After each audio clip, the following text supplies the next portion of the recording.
evening, Cole appeared to have given up trying to get answers from her. He then asked if he and his brother could have Charles's valuable collection of watches. "Of course," Lori replied an hour later. "Send me the address you want me to send you stuff to. Kay is supposed to clean up the Houston house. I told her to let you and Zach have whatever you want first, then she could have or give away the rest. I know he wanted you to have all that you want." Cole later told the East Idaho News that Lori did send him some watches, but not the fancy expensive ones his father so treasured. The package arrived, and inside were 2 cheap Timex watches you'd find at CVS. Anything that was worth money we didn't get. I'm assuming she sold everything else. Lori never did give Charles a proper funeral, and mailed his ashes to Lake Charles, Louisiana. On August 3rd, the Vallow family held a memorial service, but Lori never showed up and refused to allow JJ to go either. On Monday, July 15th, 4 days after Charles Vallow was killed, Lori called the Banner Life Insurance Company to claim his $1 million in life insurance. When she discovered that Kay had been made the sole beneficiary, Lori was furious that she would not be receiving the fortune she and Chad had been expecting. 3 days later, she texted Chad that she had talked to the insurance company and discovered Charles had changed it in March. "So it was probably Ned before we got rid of him," she told Chad. "It's done, but I still get the $4,000 a month from SS." Lori took a photo of the change of beneficiary form and sent it to Kay in a text, writing, "5 kids and no money, and his sister gets everything."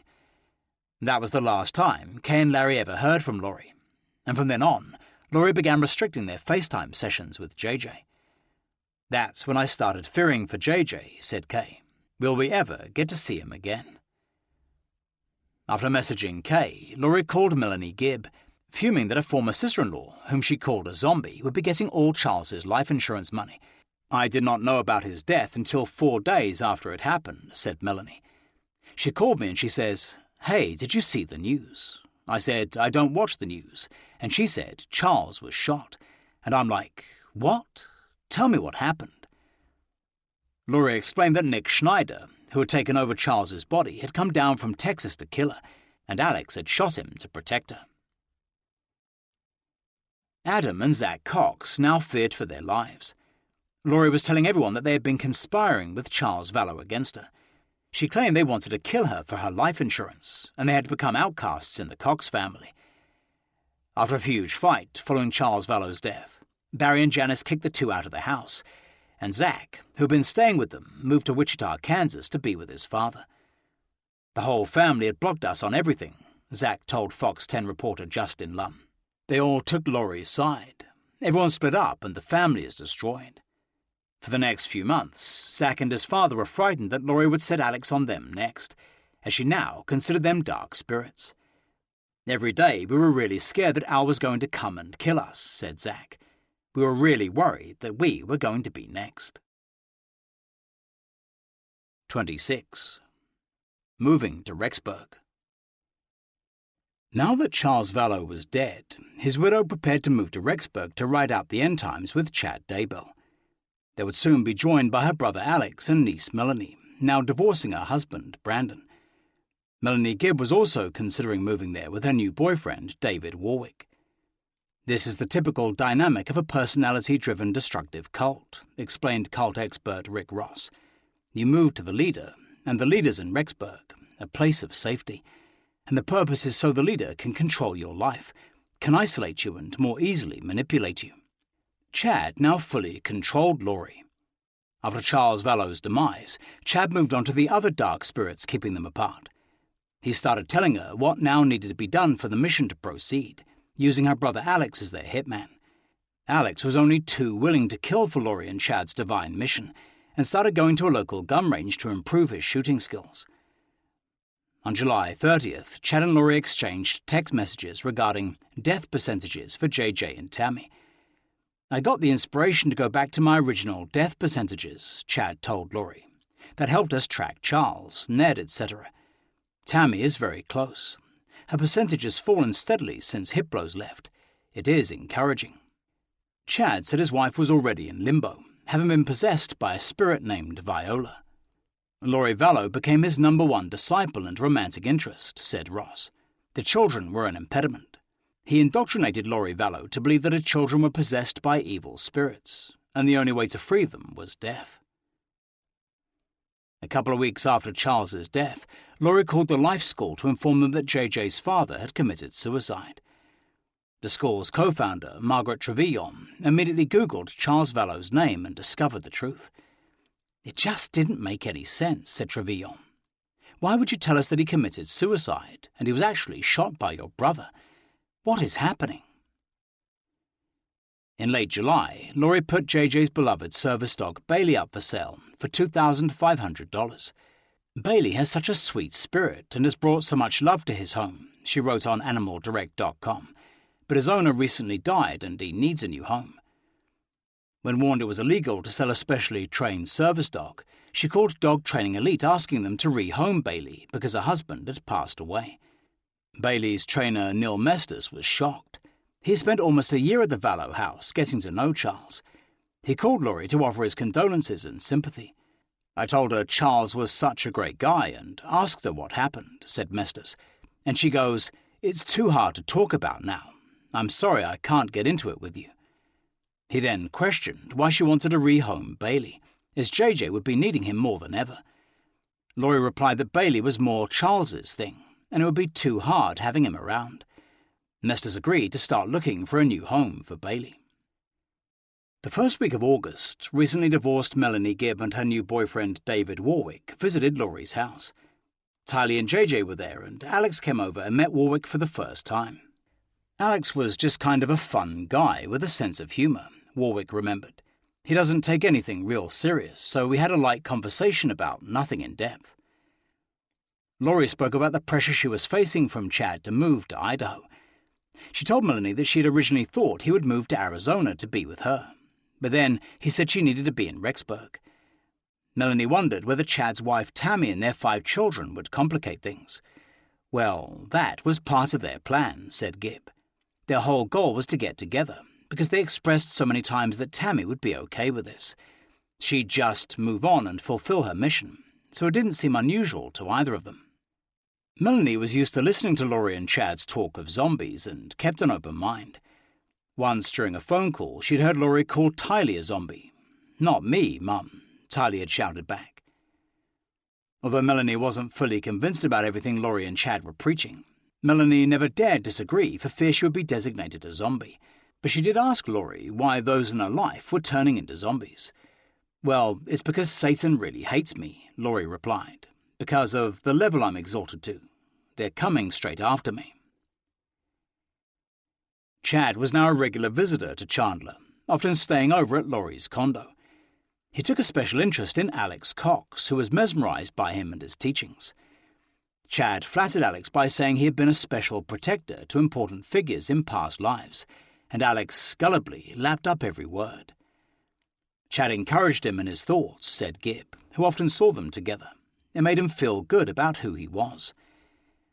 In his quiet, gentle voice, Chad repeatedly told Alex that he had been put on this earth, especially to protect Lori from the zombies who threatened her.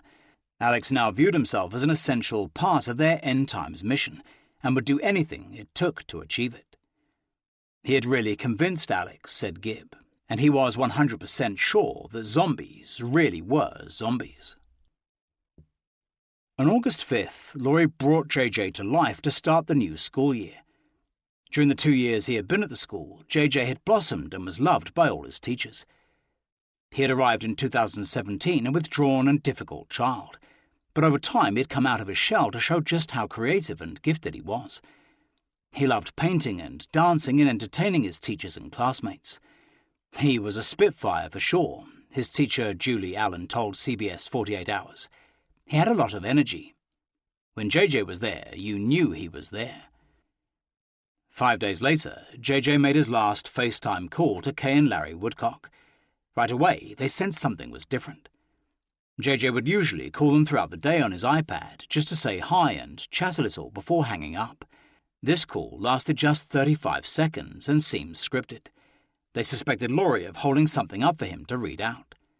He's, "Hey, More, hey, Paw," said Kay, and then he looks up and you can see his eyes move and he goes, I've got to go, bye."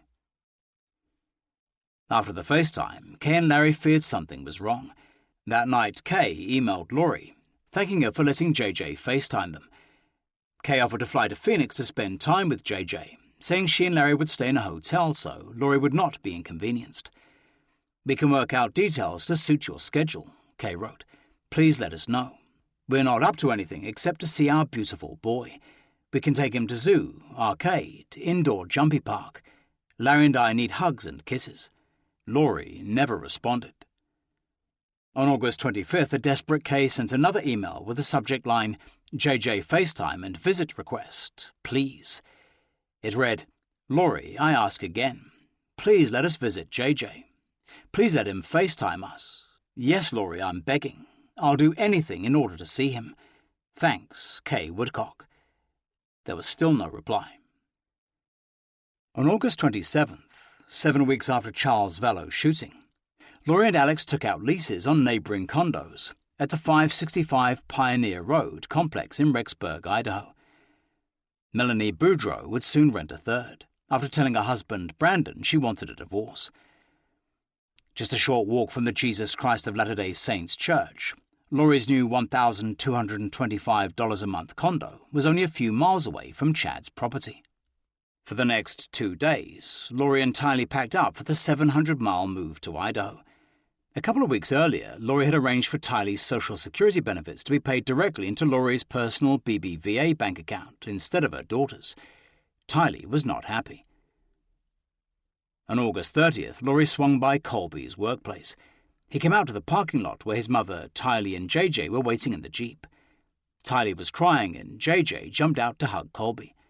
Lori announced they were leaving tomorrow and had come to say goodbye. She explained they were moving somewhere cold for her new job, but could not tell him where. Tylee didn't really say anything, Colby later told Fox 10 reporter Justin Lum. She just looked so emotional and sad, like she didn't want to go. All her friends are here, and it seemed like she wasn't ready to move again.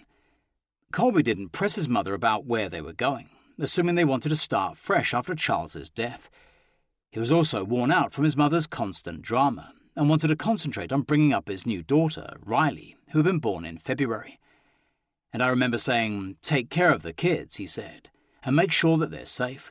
Please give them a base, give them somewhere to settle, and just stay there.'"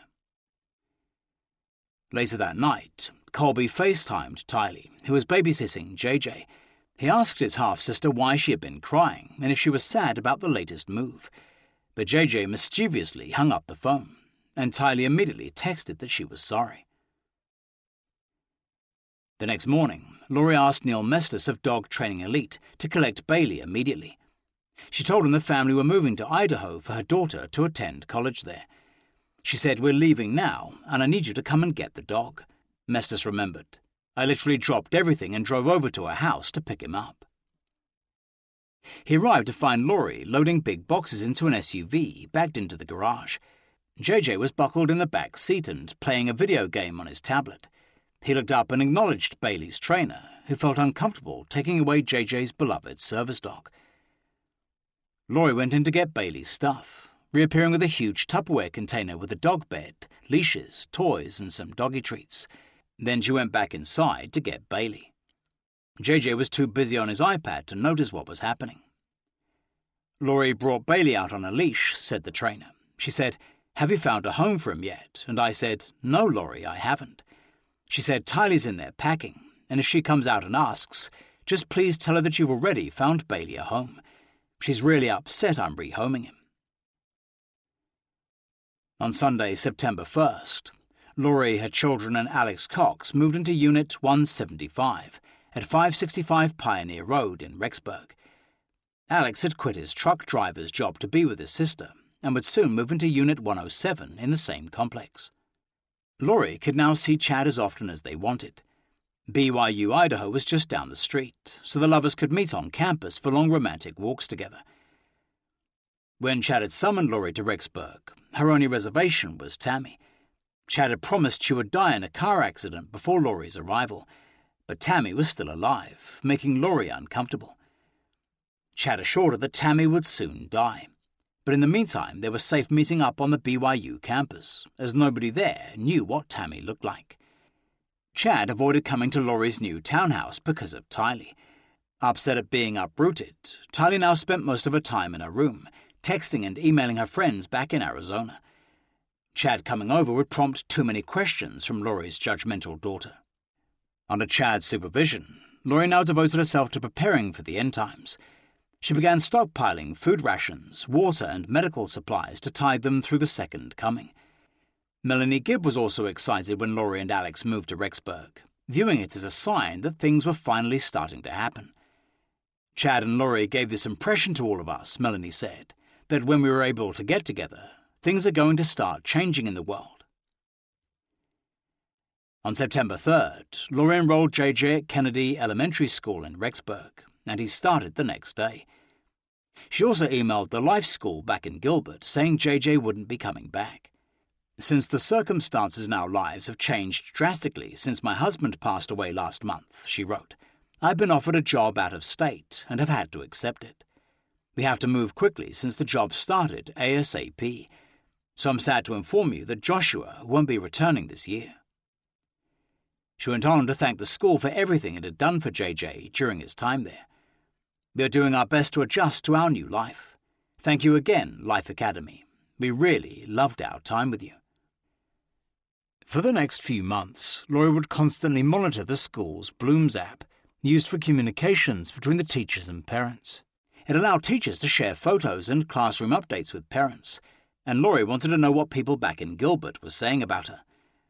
When the school administrators eventually realized what she was doing, they removed her access to the system, baffled as to why she still cared so much. In Rexburg, JJ soon made friends with another little boy who lived next door, and they often played together outside. JJ seemed really happy, said the boy's mother, Leah Bernard. He was very energetic and running around all the time. Although autistic, JJ was imaginative. He loved to put on his favourite backpack and pretend it was a jetpack and go running around the complex. He also rode his scooter all over the place, setting up jumps to go over. Later, neighbours would recall how Lori would coldly describe JJ as her niece's drug baby. On Sunday, September 8th, 1 week after the move to Idaho, Alex and Lori took Tylee and JJ for a day out at Yellowstone National Park in Montana, 75 miles north of Rexburg. They drove there in a silver Ford F-150 pickup. At the entrance to the park, Alex posed with the children as Lori took photos on her iPhone. The images show Tylee with a big grin, holding JJ, now sporting a punky new haircut with shaved sides, courtesy of his mother. Behind them was Uncle Alex, looking relaxed and smiling. They looked like any other happy, normal family on a sightseeing trip to the dramatically scenic National Monument. They spent the day sightseeing and were clocked leaving through the west entrance at 6:40 p.m. They stopped off at Buckaroo Bill's Barbecue Grill in West Yellowstone for a 20-minute dinner before heading back to Rexburg. Alex was at Lori's condo at 8:37 p.m. and spent an hour there before going out to the Maverick gas station and convenience store on Main Street for 10 minutes. He then came back to Lori's for half an hour before returning to his own apartment. 27. Fun times.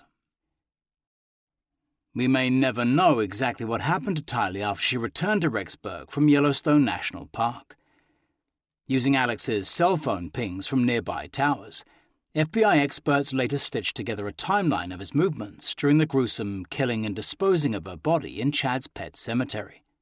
At 2:42 a.m. Monday, Alex was in his sister's townhouse for almost an hour. Investigators believe that he killed Tylee then, but exactly how, only Alex, who is now dead, will ever know. He left Lori's place at 3:37 a.m., perhaps carrying Tylee's body out and putting it in his pickup, where he spent the next hour dismembering her body. Then he returned to his own condo, heading out again at 8:59 a.m. At 9:21 a.m., investigators believe, Alex brought Tylee's remains onto Chad Daybell's property, going behind the home and east of the barn to the pet cemetery. With years of grave-digging experience, Chad likely dug her grave, while Alex burned the body parts at the fire pit near the pet cemetery. A day earlier, Chad had visited a weather website for wind direction to ensure that his neighbors would not smell the foul odor of burning human remains. First, her head was buried a few feet under the surface. Then her burned, tangled mass of human flesh and bones were put into a green bucket, which melted from the heat. It was placed on top of the head and covered with earth, leaving little trace of her grave. At 10:47 a.m., Alex left the property briefly to go to the city of St. Anthony, just a 5-minute drive away. He was back at the pet cemetery 10 minutes later, where allegedly he and Chad spent the next 42 minutes finishing their gruesome work. Alex finally left at 11:39 a.m. and ate lunch at Del Taco in Rexburg before spending the rest of the day relaxing in his apartment. The distinct smell of burning human flesh hung over the pet cemetery for hours. Soon after Alex left, Chad texted Tammy with an explanation in case she smelled it and got suspicious. It would be worthy of one of his novels. "Well, I've had an interesting morning. I felt I should burn all the limb debris by the fire pit before it got soaked by the coming storms. While I did so, I spotted a big raccoon along the fence. I hurried and got my gun and was still walking along. I got close enough that one shot did the trick. He is now in our pet cemetery. Fun times." A week later, Chad joined Lori and Melanie Gibb for their next Feel the Fire podcast entitled Chad Daybell Sharing Jesus' Love. Emerging from a spring and summer break, read the podcast's description on the PAP website, Chad Daybell joins Lori and Melanie to share things he has been shown about the Saviour of the world, with insights from 2 near-death experiences and a visionary gift that was opened up to him because of his visits beyond the veil. You can see a 10-episode series with Chad called Beyond the Veil here. During the 30-minute podcast, Chad aggressively pushed Melanie's new book, which came out the following day. Lori then asked him superficial questions such as how Jesus looked, what his personality was like, and if he had a sense of humor. "We want people to know that Jesus is real," exclaimed Lori toward the end of the episode. "He is real." "Yes, I testify that he is real," agreed Chad. "He does appear to people, and he learned from his Father what to teach the world. And that is the plan that will help us return to live with our Heavenly Father and with Jesus. And there is really no other way that is going to help us find true happiness." "That is awesome," gushed Lori. "Thank you for your testimony." After Tylee's death, Lori continued to proudly tell people that Tylee was away studying at BYU Idaho University. How she explained his big sister's sudden disappearance to JJ remains a mystery. On Sunday, September 14th, Lori photographed JJ happily sitting on a ride at Yellowstone Bear World, just outside Rexburg. 2 days later, the rambunctious 7-year-old was captured on a neighbor's doorbell surveillance camera, playing in his front yard. He looks happy as he runs toward his house with a new friend. The next day, Lori went onto the care.com website to find a nanny. She messaged Charlotte Pierce, not her real name, saying she was interested in her services for her son Josh, who was autistic. She invited her over to the townhouse for an interview. Charlotte was impressed by how clean the home was, noting a picture of a Mormon temple on the wall. "She was very welcoming and gave me a hug," said Charlotte. She explained to me, as we watched JJ play outside with the neighbor kids, some of his tendencies. Lori said her son became emotional, frustrated and distracted. Although he had difficulty communicating, he could follow orders if you looked him straight in the eye. Lori explained they had recently moved to Rexburg from Arizona, after her husband had passed away from a heart attack, but JJ still didn't understand his father was dead. Lori told the nanny that her daughter Tylee lived in Rexburg and was in college. Tylee didn't like to babysit without being paid, which was why Lori was hiring a nanny. Occasionally her daughter would come to visit for dinner or to do laundry, said Charlotte, but she never said she lived there with them. After showing Charlotte how to work the television and explaining JJ's dietary needs, Lori asked if Charlotte could start work the next day, as Lori was going to the airport to pick up her friend Melanie. She was kind, but seemed stressed out, said Charlotte, being a newly widowed mum alone with her autistic son. Kay and Larry Woodcock were becoming increasingly concerned about JJ. It had been 5 weeks since their last FaceTime, and Lori was not responding to their texts and emails. They had no idea that she had moved JJ to Idaho. "Lori, please allow JJ to call or FaceTime us," Kay emailed on September 18th. We need to see that he's okay. When can we get him for a weekend?" Kay repeated her offer to fly to Phoenix for a weekend with her and Larry's beloved grandson, saying they only needed 7 days' notice. "I'm begging you to have humanity and let us visit him, please. Lori, what are you thinking? Are you even thinking?" Kay Woodcock. Soon after Kay pressed send, Chad informed Lori that JJ had now become a zombie. A dark spirit had entered his body, and JJ had to die for his own good, so he could move on to his next spiritual level. On Thursday morning, Charlotte arrived at Lori's townhouse to start her nanny job. Lori told her that her brother Alex was on his way over to take her to the airport, and if she was back late, to give JJ his medicine just before bed, as it made him tired. Lori even joked about how she looked forward to giving JJ his medicine when he was extra tough to handle, so he would give her a break. Then Alex arrived, and the two went to pick up Melanie Gibb. After his mother left, JJ became upset and went into the garage. He spent most of the day playing hide-and-seek and other games with his new friends. "He seemed to be in his own little world, kind of talking to himself," said Charlotte. "He had this toy he really liked called Ducky, and carried it everywhere with him." At dinner time, she fed him mac and cheese, and then he went back outside to play. After tidying up the house, Charlotte went to fetch JJ, who was arguing with one of his friends about a toy. When the boy said he didn't want to play with him anymore, JJ threw a tantrum. "He started crying and screaming," said Charlotte. "He threw the chair from their wooden table down, flipped the ottoman over by their couch, and then ran upstairs." Charlotte found him hiding under his mother's bed. As soon as he saw her, he crawled out and knocked a mirror off the wall and ran downstairs. He said that he hated her, and his mother wouldn't want her to come over anymore. Soon afterward, Lori arrived home with Alex and Melanie Gibb, whom Lori introduced to Charlotte, saying they did podcasts together. Lori asked how JJ had been, and Charlotte told her about his outburst. "I explained the situation," said Charlotte, "and she babied him as if he could do no wrong. It felt a little overwhelming, the amount of love she was showing him, instead of trying to teach him how to calm down."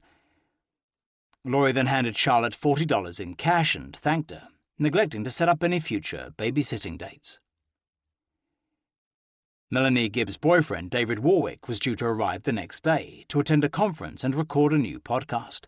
The couple were also interested in moving to Rexburg, and Chad had arranged for a realtor to show them some land available to build on. Lori brought Melanie Gibb up to date with the developments since Lori's move, assuring Gibb that the end times were fast approaching. Lori said Chad had decided that JJ was a zombie and loved Satan.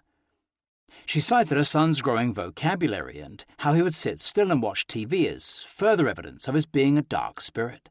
"I was looking at him and thought, I don't know, he looks just like JJ to me," said Gibb. Lori also explained that Tylee was now studying at BYU, Idaho, with some of her friends. Gibb knew Tylee had gotten her GED in December, but wondered how the 16-year-old could possibly be in college so soon. Lori said that JJ was going to live in Louisiana with his grandparents because he was interfering in their spiritual mission. She planned to tell Kay that she had breast cancer and couldn't care for JJ anymore. On Friday morning, Chad joined them for a walk around the BYU Idaho campus running track. He would be a constant presence at Lori's house during Melanie's 4-day visit. Lori and Chad acted like teenagers in love with constant public displays of affection. They held hands, hugged and kissed right in front of Melanie, who was pleased for them. They were very much in love, Gibb later testified, and wanted to be together as soon as possible. When Melanie expressed surprise at how open they were, Lori explained that Tammy didn't go out much and never on campus. Lori described her relationship with Chad as full of love and lust, saying that after the massive earthquake Chad had predicted would hit Utah by the end of the year, no one would care about their personal lives. That night, Melanie's soft-spoken boyfriend David Warwick arrived at Lori's apartment for the weekend. Over dinner, they discussed Melanie's new book, as well as her and Warwick's move to Rexburg for the second coming. One recurring topic for Lori the entire weekend was JJ's out-of-control behavior and his acting like a zombie. JJ spent most of the visit playing outside or in the family room next to the kitchen. "She was obsessed," said Gibb, to the point where she was saying, "Look how he's behaving. Look how hyper he is. She believed he was a zombie. At noon on Sunday, Lori and her guests went to see an available real estate lot near the Daybell property. Chad wanted David, who was a general contractor, to develop it as part of their end-time survival plan. Alex joined them as Chad arrived with a realtor, spending an hour discussing the land's potential. That night, Lori recorded a podcast in the kitchen from 9 p.m. to midnight with Melanie and David. Lori told them that Alex was babysitting JJ in his condo as he was acting up. "We were interviewing David," said Melanie Gibb, "and he was sharing a lot of his personal spiritual experiences and conversion to our church." In the middle of the recording, Alex came in with JJ, who appeared to be asleep with his head on his uncle's shoulder. Alex carried JJ up to Lori's bedroom. That would be the last time JJ would ever be seen. 28. JJ was being a zombie. On Monday morning, Melanie and David packed up their belongings to leave. At around 9 a.m., they came downstairs to say goodbye to Lori, who was in the kitchen. There was no sign of JJ, so David asked where he was. "She said he was being a zombie," David later testified, "and that he climbed up on the top of the fridge and smashed her picture of Christ down. He then climbed onto the upper cabinets and got between the top of the cabinet and the ceiling." David asked to see JJ and say goodbye, but Lori said he was out of control, so she had asked Alex to come over and get him. After Alex brought JJ back to Lori's condo, the boy was never again seen alive. Exactly how he murdered the helpless 7-year-old in cold blood, no one will ever know. Later, investigators would attempt to reconstruct how Alex killed his nephew, but their horrific findings have never been revealed, probably for the sake of JJ's family. What Alex did next was beyond comprehension. Always rambunctious, JJ must have fought for his life, but the little boy was no match for his 6'1", 227-pound uncle. To stop JJ from screaming and trying to escape, Alex wrapped a strip of heavy-duty duct tape tightly over his mouth and looped it several times around his chin to his forehead. JJ was probably still alive when Alex began binding his feet and hands. He folded JJ's hands over his chest and bound his wrists, before wrapping the duct tape tightly around his arms, over his hands, and all the way over to his right elbow. Alex wrapped the tape around and around his ankles. Then Uncle Alex put a white plastic trash bag over JJ's head and tied it tightly with his red drawstrings before putting his small body into a black trash bag. At 9:55 a.m., Alex Cox brought the trash bag containing his nephew's bound and gagged body into Chad Daybell's backyard.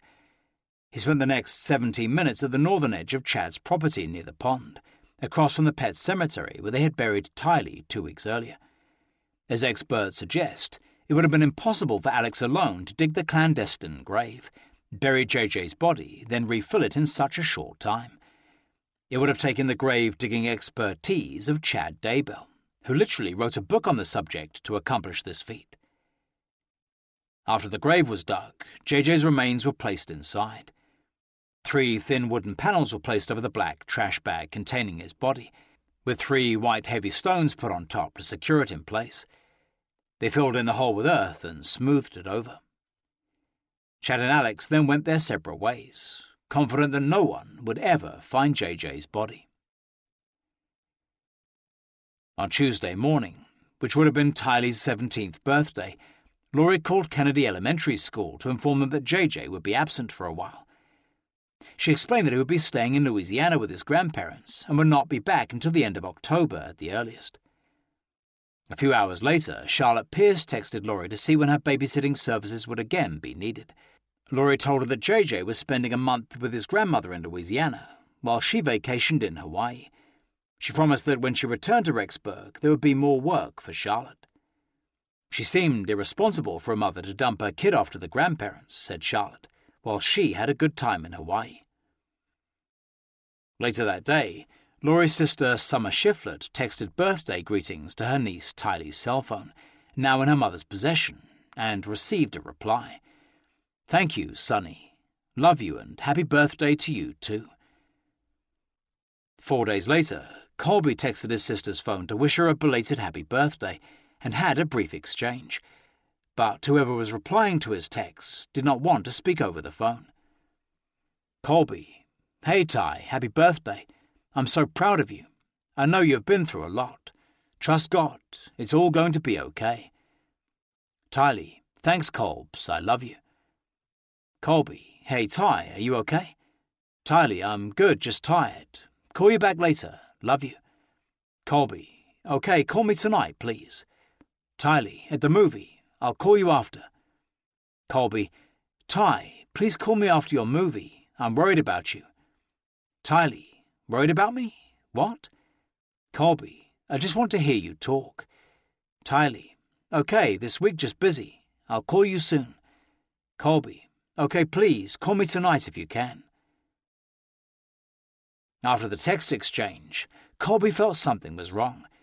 Tylee usually used lots of emojis in her texts, but now there was none. She also didn't seem receptive to calling him. It's not sounding right, he later told Dr. Phil McGraw. Just the way she spoke didn't fit her personality. About a week after her stay in Rexburg, Melanie Gibb asked Lori what was happening with JJ. Lori said she had told Kay that she had breast cancer and was too ill to take care of him. Lori claimed to have personally taken JJ to Louisiana and handed him over to Kay at the airport.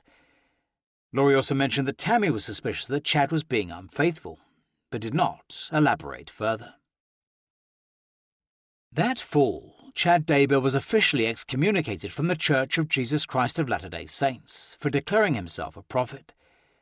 His public appearances and podcasts had angered Mormon church leaders, who disliked his self-styled end-times prepper message. He was stripped of his church membership and could no longer partake in the sacrament. He was also banned from preaching in public or entering Mormon temples. A Mormon church spokesman refused to comment on Chad's excommunication, except to say, "It is a personal matter that is left to him to discuss, if he wishes." 29. Something really weird just happened. Now that JJ and Tylee were out of the picture, Lori was eager to move on in her new life with Chad Daybell. Everything was going according to Chad's plan, but several obstacles were still in their way before they could fly off to Hawaii for their romantic beach wedding, already in the planning. After Lori failed to receive her expected $1 million payout from Charles Vallow's life insurance policy, Chad made significant increases on several life insurance policies he had taken out on Tammy, bringing them to the maximum legal payout allowed. Lori's niece Melanie's estranged husband, Brandon Boudreaux, also had a life insurance policy worth more than $1 million. It is believed that Alex Cox was assigned to kill him next, so that Melanie, who was about to move to Rexburg to be with the cult, would get the money. The day after JJ was last seen, Lori visited the gun shop in Idaho Falls, where she photographed boxes of 5.56mm rifle ammunition. Investigators believed it was for the firearm Alex planned to use to kill Brandon and Tammy. On Tuesday, October 1st, Lori rented a 10-foot by 10-foot storage unit in the name of Lori Ryan. She signed a $53 a month rental agreement for Unit C-52, with Self-Storage Plus on Airport Road in Rexburg, just 350 yards from the city dump. Over the next 2 days, she visited the unit with either Chad or Alex half a dozen times. They brought boxes of family memorabilia, including photo albums of JJ and Tylee. She also left sports equipment, her children's clothes, and JJ's beloved bike and backpack with his initials on it. Back at his apartment complex, Alex removed the spare tire and rear car seat from the 2018 green Jeep Wrangler, still registered to Charles Vallow, which Tylee had driven. Alex left the tire and car seat in Lori's garage for her and Chad to take to the storage locker. He then took one of his rifles with a silencer and set out on the 13-hour drive south to Gilbert, Arizona, to kill Brandon Boudreaux. A few hours later, Chad called Julie Rowe about book royalties he still owed her. They talked for an hour about a variety of subjects, including his wife Tammy. I said to him, "Do you still see Tammy dying?" remembered Rowe, and he said, "Yes. I wouldn't be surprised if she died in her sleep." Early Wednesday morning, Alex Cox parked the Jeep directly opposite Brandon Boudreaux's house in Gilbert. He carefully positioned himself where the rear seats and tire had been, giving him a perfect line of fire to the driveway. He then got out his rifle and waited. Just before 9 a.m., Brandon arrived back from the gym. He was about to pull his black Tesla Model 10 into his driveway when he recognized Tylee's green Jeep Wrangler with Texas license plates parked across from his house. The back window opened, and he saw Alex Cox poke a rifle and silencer out of it, aimed straight at him. Brandon heard a muffled gunshot and, for a split second, thought it was a paintball gun. Then, as if in slow motion, his driver's side window shattered as a real bullet whizzed by, missing his head by inches and hitting the doorframe. Fearing for his life, Brandon hit the accelerator hard and sped off. The Jeep followed for a few blocks before peeling off in a different direction. Terrified, Brandon called 911 to report the attempt on his life. "Someone shot my window," he told the operator breathlessly. "I was pulling in my house. I drove away, but I can see them driving off." "Okay," replied the 911 operator, trying to calm him down. "Someone shot at your vehicle?" "Yes, and it hit my window. It shattered my driver's side window. Sorry, I'm a little out of breath. I saw them drive off." After getting more details, the operator said officers were on the way, asking if he wanted to wait for them in his house. Brandon said he was too scared to go home and would meet them a few miles down the road, in case his assailant returned to try again. After giving a statement to Gilbert police, Brandon gathered up his 4 children and went into hiding at his parents' house in American Fork, Utah, fearful that Alex Cox would strike again. At 2:30 p.m., Lori and Chad Daybell came by the storage unit to drop off the spare tire and rear car seat. On the way out, Chad patted Lori's behind affectionately. 24 hours later, Lori would return with Alex to collect the tire and seat and put it back in the Jeep. That night, Lori accessed Charles Vallow's Amazon account, which she was now using regularly. She ordered matching size 4 and 11 sterling silver southwestern-style malachite gemstone wedding rings for a total of $206, which were delivered to her Rexburg address 5 days later. Malachite, according to Chad, had healing properties. She also used her late husband's Amazon account to buy Chad an extra-large button-down white cotton shirt and Oyamiki linen slacks for their upcoming wedding. 2 days later, with Chad's encouragement, Tammy Daybell drove to Springville, Utah to see her parents and sister, Samantha. It was the first time Tammy had been back since moving to Idaho 4 years earlier. Tammy drove the 290 miles alone, as Chad said he was too busy to join her. After a family dinner at her parents' home, Tammy demonstrated some new steps she had learned in her clogging class. She seemed in excellent health and talked about training for a marathon. She stayed the night with Samantha and left at 9 a.m. the next morning for the long drive back to Rexburg. If Tammy had any suspicions about Chad's faithfulness, she never mentioned them to her family. "It was a really fun visit," remembered Samantha. "She was happy. We stayed up late visiting and talking, and she never said anything, so if it had been weighing on her mind, she was keeping it hidden from me." 5 days later, Tammy was in her driveway taking some shopping bags out of the back seat of her car when Alex Cox suddenly appeared wearing a ski mask. He was carrying what she assumed was a paintball gun and shot at her several times, but missed. When she yelled for Chad, Alex ran away. Shaken, Tammy called the Fremont County Sheriff's Office to report the incident. A deputy came to investigate, but was unable to find anything and put it down to pranksters. Soon afterward, Tammy went on Facebook to post about the bizarre incident. "Okay, neighbors, something really weird just happened, and I want you to know so you can watch out. I had gotten home and parked in our front driveway. As I was getting stuff out of the back seat, a guy wearing a ski mask was suddenly standing by the back of my car with a paintball gun. He shot at me several times, although I don't think it was loaded. I yelled for Chad and he ran off around the back of my house. I have no idea what his motive was, and he never spoke, even after I asked him several times what he thought he was doing. I was about to smack him with my freezer mills from enrichment tonight when I decided to yell for Chad instead." Tammy also told her sister Samantha about the incident. Although Tammy was shaken, she did not think it was anything more serious than a paintball prankster. "It seemed kind of ridiculous," said Samantha.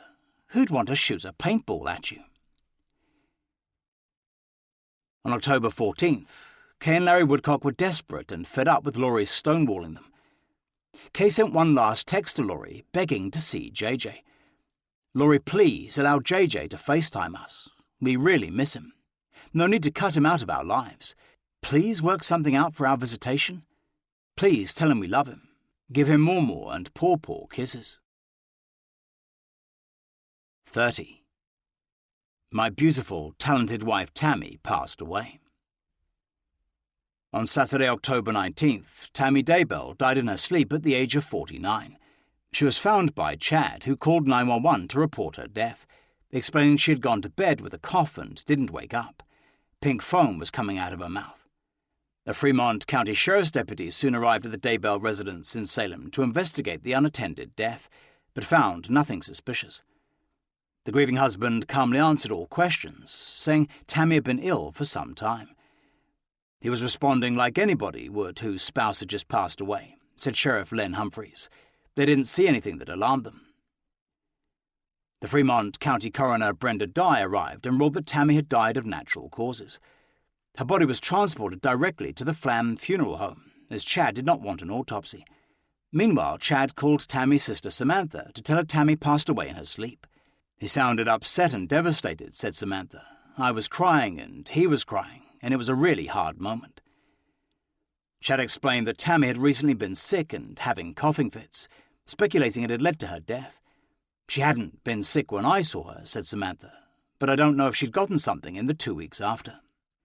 When Samantha asked why there was no autopsy, Chad said that the body was already at the funeral home, so there was no need for one. After hearing the sad news, neighbor Matt Price came over to offer his condolences to Chad, who seemed unaffected by his wife's sudden death. I don't know how he was grieving, said Price. He didn't show a lot of emotion. It was very odd. Later that morning, Chad announced Tammy's passing on Facebook. His post seemed cold and stoic, especially after a 30-year marriage that had produced 5 children. It was also surprising that within hours of her death, he had already arranged her funeral back in Springville, Utah, as well as several memorial services. I am saddened to share that my beautiful, talented wife Tammy passed away early this morning in her sleep, the post began. It is a shock to all of us. She was so beautiful in every way. We are still working out the details, but we plan to hold a viewing Monday evening in Springville, Utah, then hold the funeral and burial there on Tuesday. We'll hold memorial services in Rexburg on Wednesday at 11 a.m. at the Henry's Fork Stake Center. We are overwhelmed with the outpouring of love and support. Thank you so much. At 1:15 p.m., Chad's eldest daughter, Emma, called Julie Rowe for emotional support.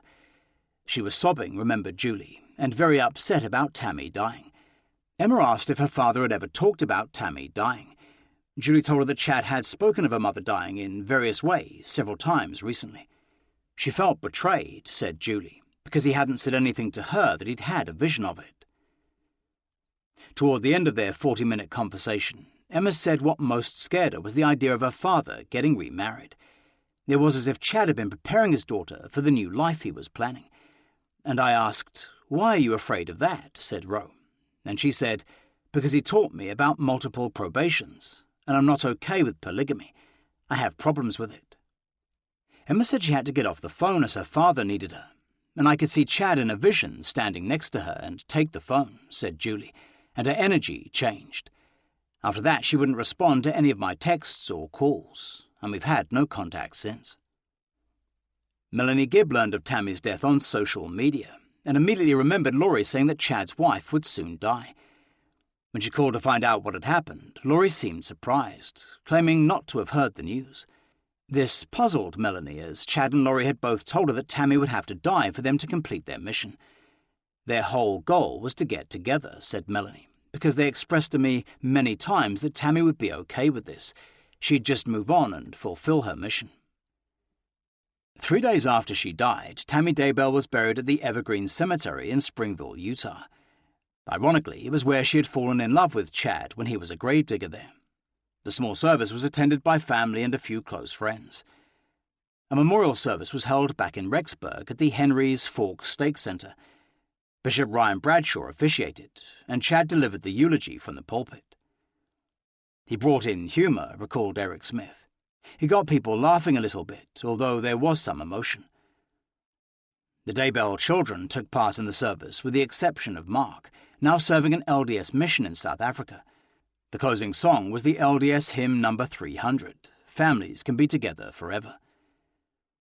After the memorial service, Chad made a beeline for Smith and his friends. As they offered their condolences, Chad said Tammy's spirit had already visited him to help set his affairs in order and give advice on their children. "It seemed rehearsed," said Smith.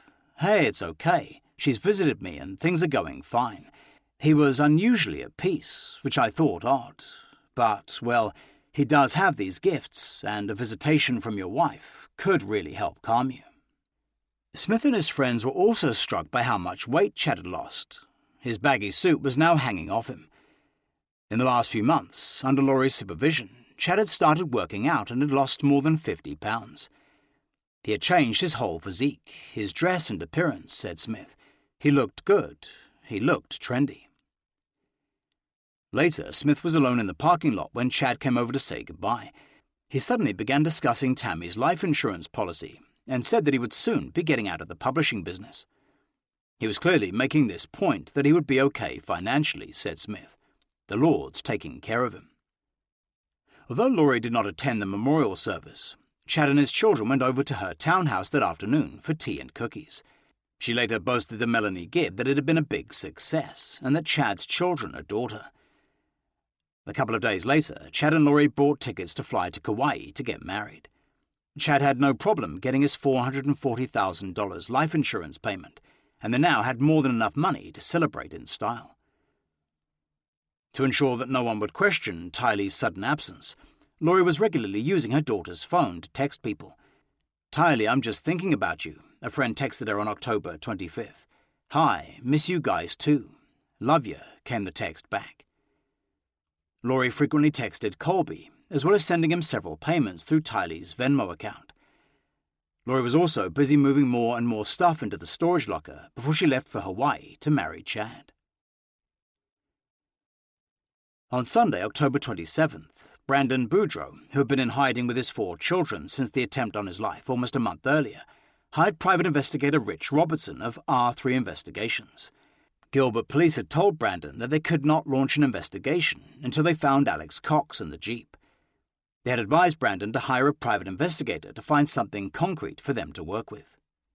"Brandon called me in a panic," said Robertson. "He wanted to meet right away and started spewing everything out about being the target of a shooting. It was just a crazy story." Brandon said his soon-to-be ex-wife Melanie was part of a doomsday cult led by her Aunt Lori and Chad Daybell. He told the PI how Alex Cox had tasered Lori's 3rd husband, Joe Ryan, before shooting her 4th, Charles Vallow, dead. Now, Brandon was convinced that Alex had tried to kill him and wanted him stopped. As far as motive, Brandon told Robertson that he had $1 million life insurance policy for which Melanie was the beneficiary. The next day, Melanie was in Rexburg to sign a lease on a townhouse right next door to Lori's and a stone's throw away from her uncle Alex's. All the members of the cult were coming together in Rexburg. As Melanie was signing the paperwork, Lori and Chad were preparing to leave for Hawaii to get married. On Halloween, Chad posted a personal essay about his late wife, Tammy, in an LDS newsletter, As I See It, by Chad Daybell. Moving into the second half of my life. My dear wife Tammy passed away in her sleep early Saturday, October 19th. When I woke around 6 a.m., it was clear she had been gone for several hours. It came as a shock. I couldn't believe I hadn't been awakened somehow, but all indications are that her spirit simply slipped away during the night. Her face looked serene, with her eyes closed and a slight smile. It was devastating to discover her that way, but I'm so grateful that her death was peaceful. Tammy really was the anchor of our family and our publishing business.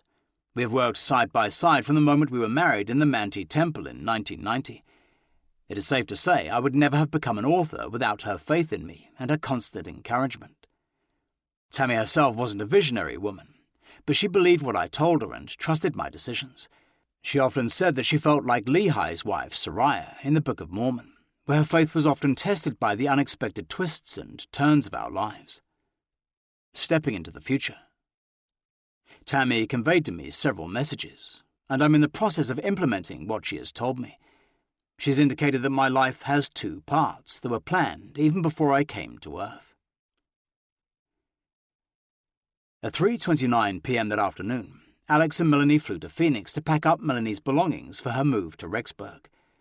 She had hired a U-Haul moving truck, giving her Aunt Laurie's storage unit as the drop-off address. "Alex helped me move on Halloween night," said Melanie. "We were going to have a fresh start." At around 8:30 p.m., Brandon Boudreaux's investigator, Rich Robertson, pulled up a few doors down from Melanie's old rental home in Chandler, Arizona. He'd been busy running down leads to locate Melanie, Alex, and the Jeep. Several days earlier, after finding Melanie's house empty, he had left business cards with neighbors, asking them to call if she returned. "I got a call from 2 of the neighbors that night," said Robertson. "I was out trick-or-treating with my grandkids, and I dropped everything and said, 'I've got to go.' He arrived to find Melanie and Alex in the garage, loading up a U-Haul truck with furniture, mattresses, and bags of clothing. They also dumped large plastic bags of young children's clothes and toys on the curb, with a sign reading 'Free.' It was creepy," said Robertson. When they went inside the house, the PI sneaked up and slapped a GPS tracker underneath the U-Haul. At around midnight, they left the house and drove 5 miles into neighboring Gilbert to spend the night at their friend Zulema Pastenis's house. Early Friday morning, Robertson showed up to stake out Pastenis's house. Around 8 a.m., Melanie and Alex came out and drove off, stopping at Los Favoritos Mexican restaurant about a mile away. Robertson followed them in, taking a table nearby. "My purpose was primarily to get a close enough eyeball look at him to verify it was Alex, and it was," said Robertson. "They were talking very quietly, and I couldn't hear anything they were saying." After leaving the restaurant, Melanie and Alex returned to the rental house to finish packing. For the rest of the day, they drove the U-Haul around, stopping at various people's houses with Robertson on their trail. The private investigator was reporting back to Brandon Boudreaux on Melanie and Alex's movements. Boudreaux breathed a sigh of relief, knowing exactly where they were. Robertson also sent him a photo of his children's clothes lying on the curb, asking if he wanted any of them. He did, so the PI gathered up the best ones and sent them to his client. In the early hours of Saturday morning, Melanie Boudreaux went on Facebook to post a bizarre, rambling attack on her ex-husband. She offered a $10,000 reward for any information about his and the children's whereabouts. "Please help," it began. "My ex-husband Brandon Boudreaux and 4 beautiful children have been missing. He began hiding with our children, and he has not taken them to school since October 15th, so they have now been unenrolled due to truant, unexcused absences." She complained that the police refused to help her, as something fishy was going on with their ongoing custody battle. "My children could be in danger," she wrote. "I feel I should ask for help on here." Melanie said that after 11 years of marriage, she had discovered that Brandon was a wolf in sheep's clothing. "All I have is my testimony and our Saviour Jesus Christ. Everything else has been taken from me." She appealed for prayers and quoted 7 passages from the Book of Mormon, Doctrine and Covenants. The next morning, Alex and Melanie set out for Rexburg. Robertson's GPS tracker was monitoring their journey, and he had a colleague in Rexburg watch them unload the U-Haul at Melanie's new townhouse at 565 Pioneer Road. A few hours earlier, the Gilbert Police Department had asked Rexburg police to seize the green Jeep Wrangler that Alex had been driving during the attempt on Brandon's life. As it was now in Lori's possession, Detective Ray Hermosillo began a discreet surveillance on her to see exactly what she had been up to. 31. A beach wedding. On Sunday, November 3rd, Lori and Chad flew to Kauai to check into a luxury suite at the Kauai Beach Resort. They went online and contacted a Hawaiian wedding package company to inquire about a romantic beach wedding for November 5th, just 2 weeks after Tammy's death. The next morning they arrived at the company's office and met with the owner, Basil Hearn, not his real name, who was also a licensed Hawaiian minister. "They were just so eager to meet and get it nailed down," said the Reverend Hearn. "One of them mentioned November 5th being Guy Fawkes Day, and I thought that was sort of humorous." Lori opted for a simple beach ceremony, saying they would recite their own vows to each other. They said they were in a hurry to be legally married as soon as possible. When Hearn asked how they had met, Lori said Chad was a brilliant writer, and they had fallen in love at one of his workshops. Chad visibly blushed. Lori was definitely much more forward than Chad, the Reverend Hearn remembered. She really did all the pushing on this. She was definitely wearing the pants that day. After signing up for a simple $600 wedding package on nearby Anini Beach, the couple left to get their marriage license. At 1 p.m. on Tuesday, November 5th, the Reverend Basil Hearn and his photographer, Jonathan Moeller, met Lori and Chad on Anini Beach. The couple both wore loose, flowing white cotton, beach casual wedding attire and were barefoot. Lori had a lacy top with a long, soft and airy flowing skirt, her long blonde hair styled to perfection. Chad sported a crew cut and wore a white, hooded linen shirt and matching pants. They arrived 5 minutes early and were in a hurry to get it over with. There were no witnesses except for the Universal Life Church minister and his freelance wedding photographer. "They just breezed right in," said Hearn. "We just had the tiniest bit of small talk before they said, 'Let's do this.'" Although this was Lori's 5th wedding ceremony and her 2nd on a Hawaiian beach, she seemed nervous and kept bursting into fits of giddy laughter. They seemed like strange people, in their own world together, remembered Moeller. Chad had this professional grin on his face all the time, like no one else existed. The private beach was deserted when the Reverend Hearn blew his special conch shell to launch the ceremony. Moeller clicked away as the minister brought out his ukulele and serenaded Chad and Lori. They danced down the beach to the spot where their vows would be exchanged. "I asked if they were ready to commit to each other," said the Reverend Hearn, "and if they had any words from the heart they wanted to speak to each other." Chad asked the minister to step away, so Chad and Lori could be alone for a couple of minutes. After finishing their private declarations of love, they exchanged the malachite gemstone wedding rings that Lori had bought on Amazon. And in true Hawaiian tradition, the minister wrapped leis around their wrists to bind them together. He then pronounced Chad and Lori man and wife, and they shared their first lingering kiss as a married couple, with the photographer snapping away. She was like a schoolgirl gazing in rapture at him, remembered Hearn. She was much more the adoring one, and he seemed a little shy and sheepish. There were a couple of times when he really manned up, but most of the time she was the pilot. A bottle of sparkling cider was opened for the official wedding toast, as champagne was not permitted on the beach. Lori and Chad then posed for romantic wedding photographs, with the beautiful Hawaiian beach as a perfect background. In one of them, Chad gallantly picked up Lori and held her in his arms as they French kissed. In another, he took the ukulele and pretended to serenade his new bride as she danced girlishly around him. Although they had paid for a 1-hour wedding, they wanted to leave after 45 minutes. "That made my eyebrows go up," said Hearn, "because usually brides just want to milk it as much as they can, but they wanted to knock it off early." 2 days later, Lori and Chad turned up at Jeannie Martin's house at the northern tip of Kauai, asking if they could rent it. The 70-year-old explained that it wasn't for rent, confused as to why they had thought it was. Chad explained that God had sent them to her address, so she invited the couple inside anyway. They needed someplace to stay the next day or two at the latest, Martin later told Mail Online reporter Martin Gould. They said their landlord was coming back from the mainland, so they had to leave. Lori said they owned their own house in Princeville, but it was being rented out. She also seemed well acquainted with the island. They said they had a blended family and all the kids got on, said Martin. They would come out to Kauai to visit them.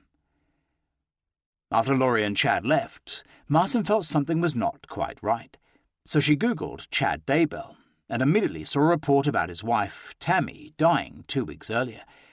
"And I thought, there's something wrong with that," she said. "He's not even grieving, and he's as happy as can be. They're kissing and rubbing bodies, like 2 teenagers let loose from their parents. This is just nuts." The next morning, Chad emailed Kauai Dreams Realty, inquiring about a house in Princeville. "We're interested in seeing this property. Would the owners be interested in leasing to a clean couple with no pets or children?"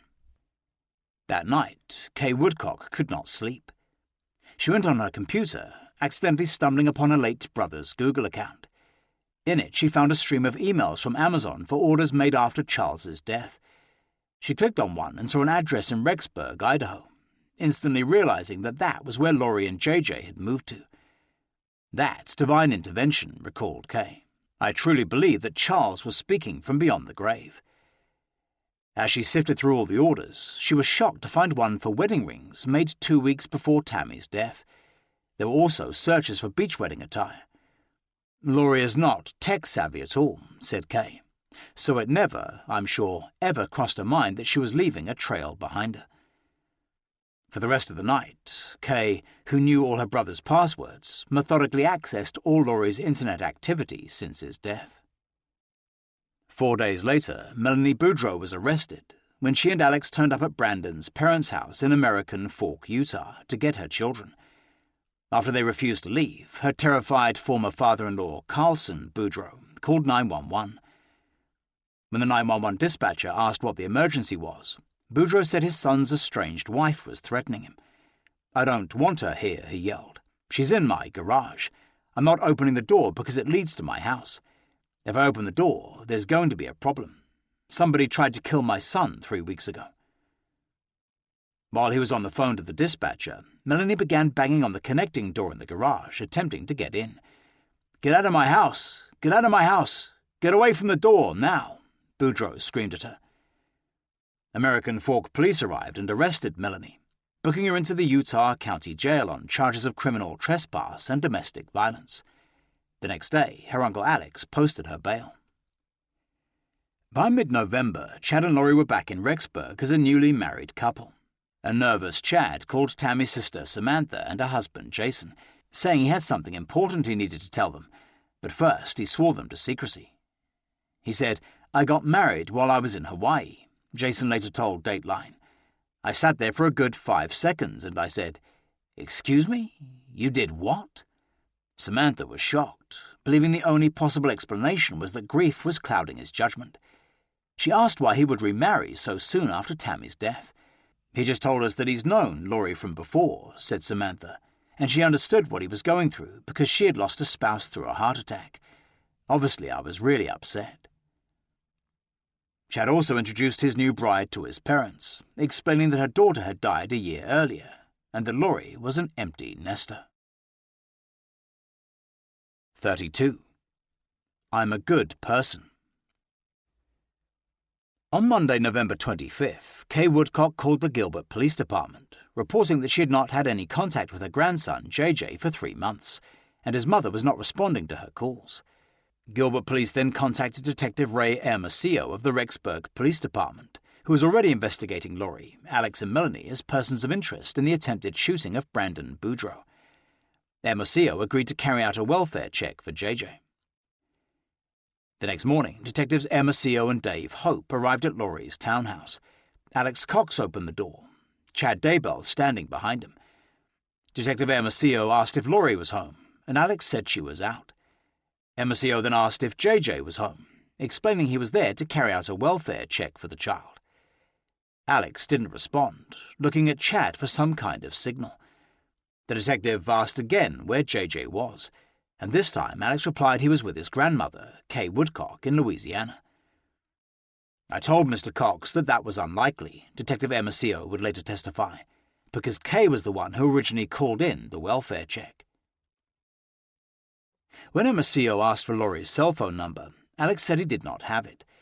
This seemed odd to the detective, as he knew from his ongoing surveillance that they were close. Asked where he could find Lori, Alex said she was in his townhouse next door.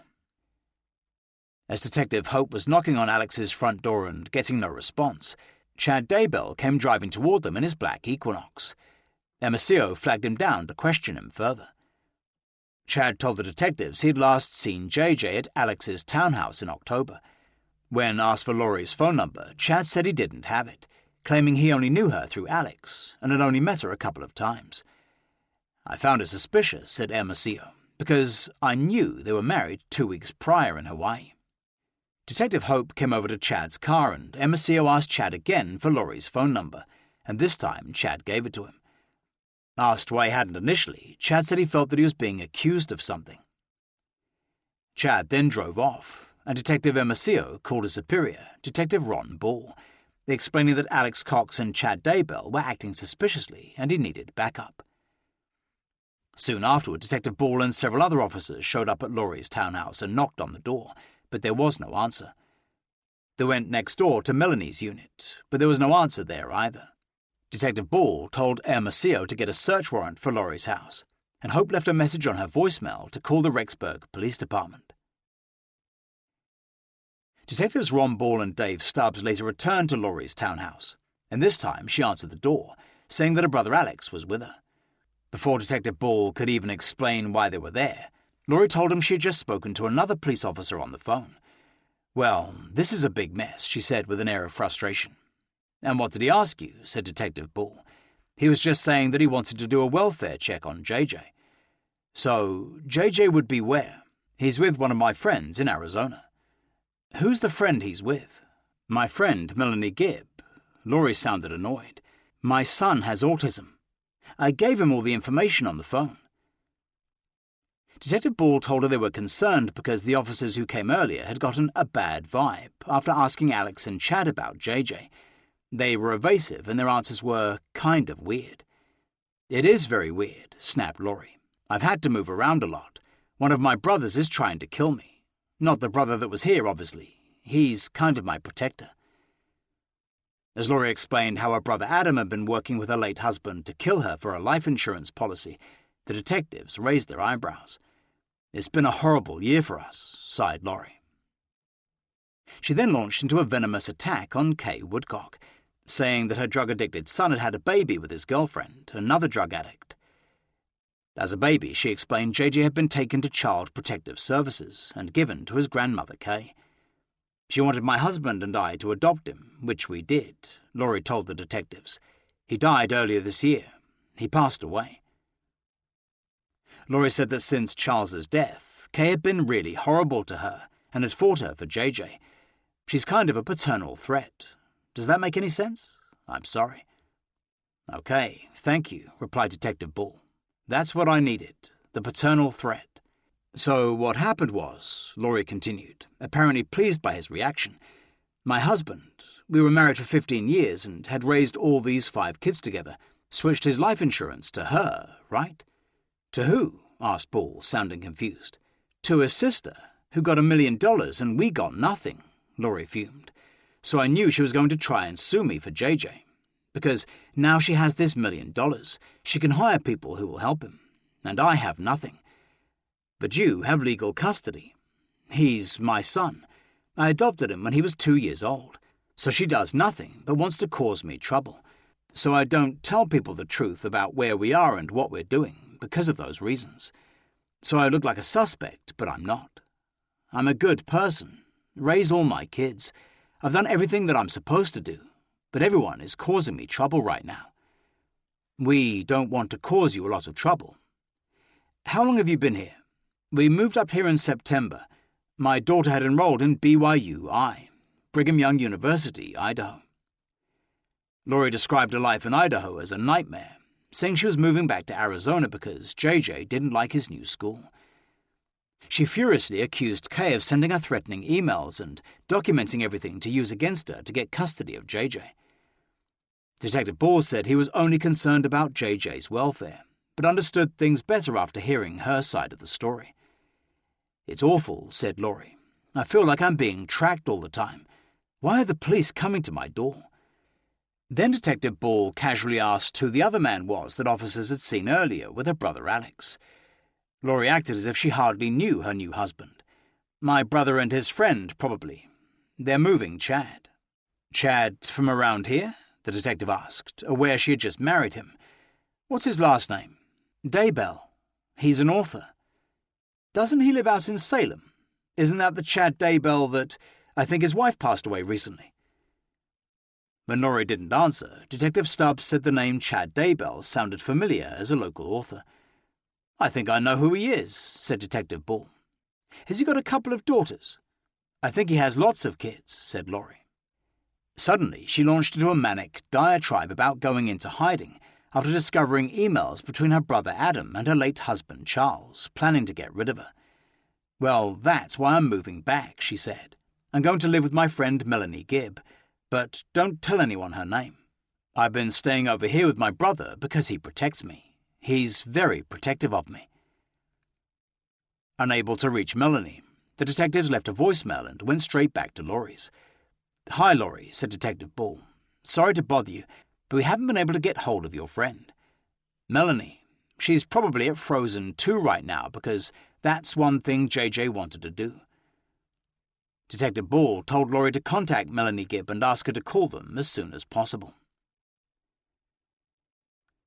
While the detectives were questioning Lori, a nervous Chad Daybell called Melanie Gibb, who was at David Warwick's house in Pleasant Grove, Utah. Chad warned her to expect a call from Rexburg police and asked her not to pick up the phone. He said the police were over at Lori's house asking where JJ was, and she had told them he was staying with her. Melanie was confused as Lori had told her that JJ was with his grandparents in Louisiana. She asked Chad if JJ was at Kay's house, and he replied no. About an hour later, she got a call from Lori, who seemed cheery and upbeat, saying that everything was fine. She told Melanie to tell the police that she had JJ, and they were at the movies watching Frozen 2. She asked me to pick up my phone, said Gibb, and take a random picture of kids running around to make it look like it was JJ. Lori explained that Kay was trying to kidnap JJ, and Lori was protecting him. She told the police she would be in Arizona at Thanksgiving to bring JJ home. I was very confused, Gibb later testified. I had a very bad feeling in my stomach. Soon afterward, Gilbert Police Detective Ryan Piller called Gibb, and she didn't answer. Later that night, Melanie called him back and lied. I told him that I'd been with JJ, and he would soon be back with Lori. At 9:30 p.m., Detective Piller drove over to Melanie Gibb's house in Gilbert, Arizona, but she was not there. He called her again, and this time she admitted that JJ was not with her, and that she hadn't seen him since September. After the Rexburg detectives left, Lori and Chad were in a panic. The police were asking too many questions about JJ that they couldn't answer. They decided to flee Rexburg and hide out in Hawaii until things calmed down. Lori started packing up some of her clothes, and a neighbor saw her and Alex loading up his truck with large bags. When asked if they were moving, Lori said they were going on a trip. Around midnight, Lori and Chad drove out of Rexburg and headed west into the night. The next morning, Rexburg police obtained search warrants from a Madison County judge for Lori's, Alex's, and Melanie's townhouses. The warrants stated that investigators were looking for any evidence that the boy was residing in any of these residences and/or evidence of foul play or the commission of a crime. They were also authorized to take fingerprints and collect blood, hair, and hygiene products for DNA. When they arrived at Lori's house, there was no sign of her. Almost all her clothes were gone, although her furniture was still there. Detectives searched her house and photographed it from every angle. They found a bottle of JJ's prescription tranquilizer, risperidone, dated January 2019, and still containing 17 pills. They also searched Alex's townhouse, which was abandoned. Later that day, they searched the storage unit, finding photo albums of Tylee and JJ, as well as their clothes, bikes, and a scooter. There were also 2 quilts with pictures of JJ and Tylee that Lori had sewn into them. That night, 2 detectives arrived at Colby Ryan's house, asking where his mother and siblings were. "I just started flipping out," said Colby. "Like, what are you talking about?" After they left, he called his mum and asked what was going on, and why the police were looking for Tylee and JJ. And she basically just said, "I've got it. I'll take care of it. I love you." That was the last time I spoke with my mum. 33. No task would be too difficult for Alex. Chad and Lori Daybell spent Thanksgiving in Southern California, visiting the Knott's Berry Farm amusement park in Buena Park. They made plans to stay in Kauai until things cooled down and they could return. But their cult's mission would continue without them, as Chad's forecast of end times was now just 8 months away. The next phase of the cult called for 2 marriages in Las Vegas over the Thanksgiving weekend. Alex Cox would wed 55-year-old Zulema Pastenes, a longtime friend who was close to Lori and Chad, and Melanie Boudreau would marry a Rexburg man, Ian Paulowski, whom she had met on an LDS dating site only a few days earlier. She had already introduced Paulowski to her aunt Lori and Chad Daybell, who had both vetted him and given their approval. They said they were planning on taking off to Hawaii, Paulowski said, and that I'd be taking the reins concerning care of Melanie. On Friday, November 29th, the 2 couples drove to Las Vegas for the weddings.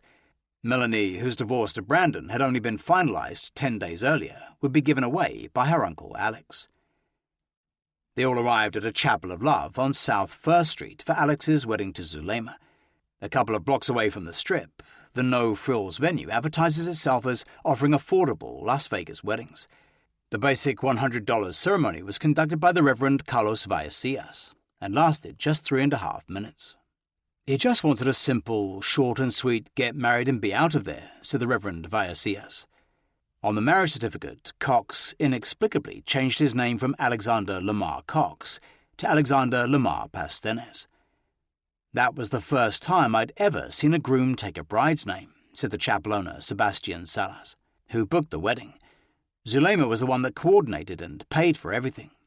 Alex was quiet and wasn't too eager to add anything onto his package, like flowers for his bride or even a picture taken of the wedding." The next day, Melanie and Ian Pulowski were wed at the same venue, in a more elaborate ceremony. The bride wore a white chiffon wedding dress and carried a bouquet of flowers as she was led into the marriage office by her beaming uncle. With Alex and Zulema looking on, Ian and Melanie took their wedding vows and were declared husband and wife. On their wedding night, Melanie began to initiate Ian into the cult and reveal some of his secrets. Previously, she had only told him bits and pieces of her radical spiritual beliefs, which she had learned from Chad and Lori. Pulowski had thought the beliefs fun and exciting, and hadn't taken them too seriously. It felt like many of them were ripped out of a Dungeons and Dragons manual. Between the stats, accounts of dark and light weapons, it sounded like someone had created a tabletop Book of Mormon game based on the Bible. That night, Melanie shared the cult's beliefs to a frightening new level. She explained zombies, Pulowski later wrote, and her fears about what Chad and Lori stated concerning the original spirits being caught in limbo until the body's death. Melanie said that in June her ex-husband Brandon had been possessed by a demon. She had been told through a revelation that something would have to happen to him so he could progress and the Lord's plan could continue. She shared the idea, wrote Pulowski, that Chad and Lori could have directed Al to take a shot at Brandon. Melanie then said that Chad and Lori had told her that JJ and Tylee had become zombies, expressing concern that her uncle Alex may have been told to take care of them. She explained that Al had great faith, he wrote, and never wavered in his trust of the Lord. No task would be too difficult or great for him. That same night, David Warwick called Chad Daybell, demanding to know where JJ and Tylee were. Chad refused to tell him, saying it would endanger everybody, and I said, "How is me knowing where JJ is going to threaten my safety?" he remembered, and he just said, "I just can't tell you, Dave." Then Melanie Gibb called Alex, asking why Chad and Lori were being so secretive about JJ's whereabouts, and he said, "I did not want to know," said Gibb, "and they won't be found." The next morning, Chad and Lori flew out of Los Angeles to Kauai on American Airlines. Lori brought along JJ's and Tylee's birth certificates, as well as Tylee's cell phone and bank card, which she was now regularly using. She was also still collecting JJ's $4,800 a month Social Security benefits. Chad opened up a bank account at the First Hawaiian Bank, transferring more than $150,000 from Tammy's life insurance payout into it. It would easily keep the newlyweds living first class for the next few months. After hearing Melanie's alarming story about zombies and her concerns that Chad, Lori and Alex might actually have acted on these beliefs, Ian Pulowski was terrified. He feared that he had just married into a dangerously sinister cult. He texted his ex-wife Natalie and gave her Melanie's full name, asking her to check out his new bride and see what she could find. Natalie Googled Melanie and learned about her recent divorce from Brandon Boudreaux. Natalie found his phone number and called him. Brandon informed her that Melanie was deeply involved in a murderous cult led by Chad Daybell and Lori Vallow. He said they had tried to kill him, and he had narrowly escaped with his life, although they had succeeded in killing Lori's ex-husband, Charles Vallow. Natalie was terrified and told her ex-husband that she was going to the police, in case their 4 kids were in danger. Ian agreed to accompany her. On December 3rd, Melanie arrived back in Rexburg to find police had gone into her townhouse, searching for any sign of JJ. She later claimed that they seized her computer, iPad, and other electronic equipment. She immediately went to the Rexburg Police Department, where Detective Ray Hermosillo and several other officers interviewed her for the next 5 hours. "I was asking Ms. Boudreaux how we could get a hold of Mr. Daybell and Lori Vallow," Hermosillo later testified. "I did ask about JJ and Tylee." After the interview, Melanie told Ian that the police officers were possessed with the dark spirits of 2 of the original 12 disciples of Cain. 1 day later, Melanie pled no contest to criminal trespass of her former in-law's property, after American Fork City Police dropped the domestic violence charge. She was placed on unsupervised probation for a year and fined $733. A 180-day jail term was suspended. Ian was now having to sneak around Melanie so she didn't discover that he was relaying information back to his ex-wife.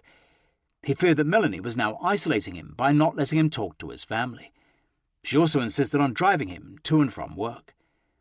She makes him listen to weird podcasts, Natalie emailed Brandon Boudreau on December 4th. She tells him that there are light and dark weapons, and that in a past life she was the niece of Jesus. Natalie told Brandon that she was legitimately scared for her and her kids' lives, saying if Melanie found out Ian was going to the police, Natalie would be blamed. If she is convinced that I am a demon and God tells her to kill me, she told Brandon, I could end up a missing person case. After Lori and Chad disappeared from Rexburg, Detective Ball called in the Phoenix FBI to help search for JJ and Tylee. Agents began listening to Preparing a People podcasts to get better acquainted with the leading characters in this increasingly bizarre missing children's case.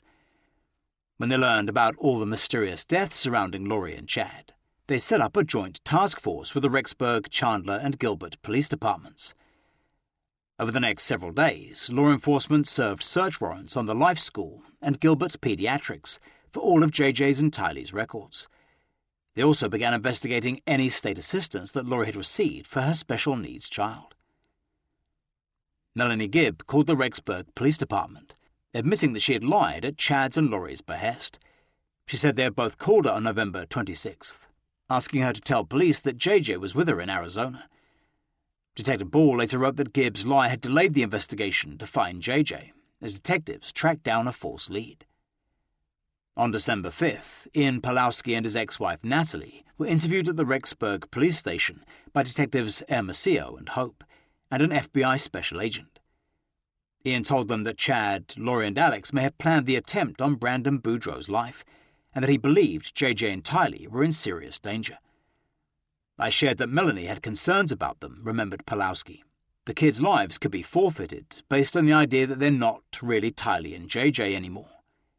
Ian also told them that Chad had warned that there would soon be terrible earthquakes in Salt Lake City, and that Alex and Zulema had remained behind in Las Vegas to prepare for them.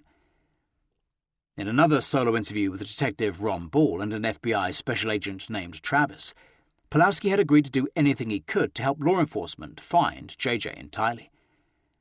After some initial concern that he might be spying for Chad and Lori, Ian convinced them that he was only there for his kids and to protect Melanie. Travis asked if he'd be willing to spy on Melanie, secretly recording any phone calls she made to Chad and Lori that could lead to the children. Pawlowski agreed and was given a secret thumb drive recording device to put on his keychain. I thought that would be an easy way out, he explained. Chad and Lori will probably call and talk to Melanie, and we'll get this recorded. They'll slip up and say where the kids are, and I can take my new wife, and we'll live happily ever after. For the next 2 weeks, Pawlowski went undercover for the FBI, encouraging Melanie to open up further about Chad and Lori and their cult, as well as recording any phone calls to them in Hawaii. He was also in daily contact with another FBI special agent who would debrief him. Now realizing how dangerous the cult might be, as well as Melanie's involvement in it, Ian Pawlowski prepared a detailed breakdown of everything she had ever told him about the cult and Chad's teachings, if it was ever needed as protection. He also included Chad's manifesto of his beliefs, explaining multiple probations, zombies, translated beings, and teleportation. In it, Chad explained that a minimum of 9 mortal lives were required to become exalted, but more were needed to become a god such as he was. He believed multiple sealings allowed mates to choose whether to have one true spouse or many. Translated beings, such as himself and Lori, were immortal and did not need sleep or food. Although they could be injured, they had accelerated healing powers, so wounds were never fatal. He outlined that there were 50 dark translated beings, naming Rexburg detectives Hope and Hermosillo as 2 of them. He wrote that they were working under the direction of Satan, Lucifer, and Cain.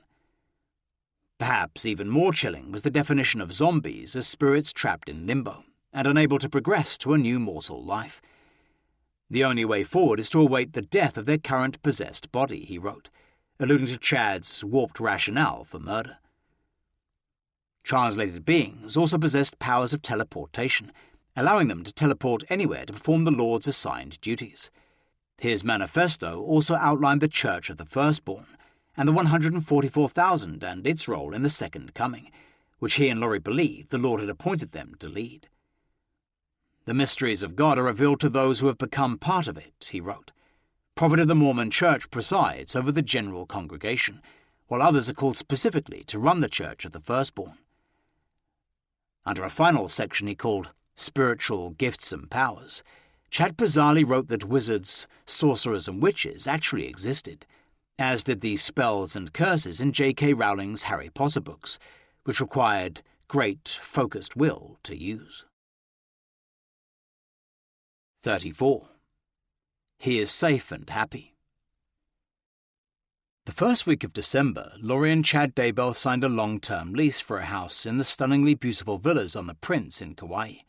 The luxury gated complex is situated right at the entrance of Princeville, with its own pool and a private path to the Prince golf course. Just a 20-minute walk from Anini Beach, where the two were married, it was directly across the road from where Lori and Charles Vallow had once lived. Soon after they signed the $4,000 a month lease for 4141 Queen Emma's Drive, large boxes started arriving from Rexburg, Idaho, and piled up on their porch. Furniture soon followed. Neighbor Steve Latham was asked by the realtor to bring the boxes inside until the new tenants came, which he did. When the Daybells finally arrived, they introduced themselves to Latham, thanking him for bringing everything inside the house. Although polite, the newly married couple were not overly friendly. They made small talk, avoiding any questions about why they were there and where they came from. Usually when you meet people that are moving here, they're very excited about being on this beautiful island, said Latham. They seemed guarded. Over the next couple of months, the new renters were rarely seen in their newly furnished condo. It seemed vacant most of the time, said Latham. I don't know if they were living there or not. After lying to the police about JJ's whereabouts, Melanie Gibbs started to realize the full implications of what she had done. With all of Chad's and Lori's talk of zombies, Melanie became scared that if anything bad had happened to the kids, she would be seen as an accessory. After discussing it at length with David Warwick, they decided to record a phone call with Lori and Chad to try to get them to incriminate themselves. There was something going on that was awfully wrong, explained Gibb. I wanted to show my innocence. At 3:45 p.m. on December 8th, Melanie called Chad on speakerphone, with Warwick recording the 21-minute call. They still had no idea that Lori and Chad were in Hawaii. I was wondering, where are you guys? Melanie asked after saying hello. We're just hanging out near Idaho, lied Chad. I see. I want to ask you a question, if you don't mind, Lori. By all means, she replied. Remember we talked about JJ going to Kay's house, and he told me that he went there, and now he's not there.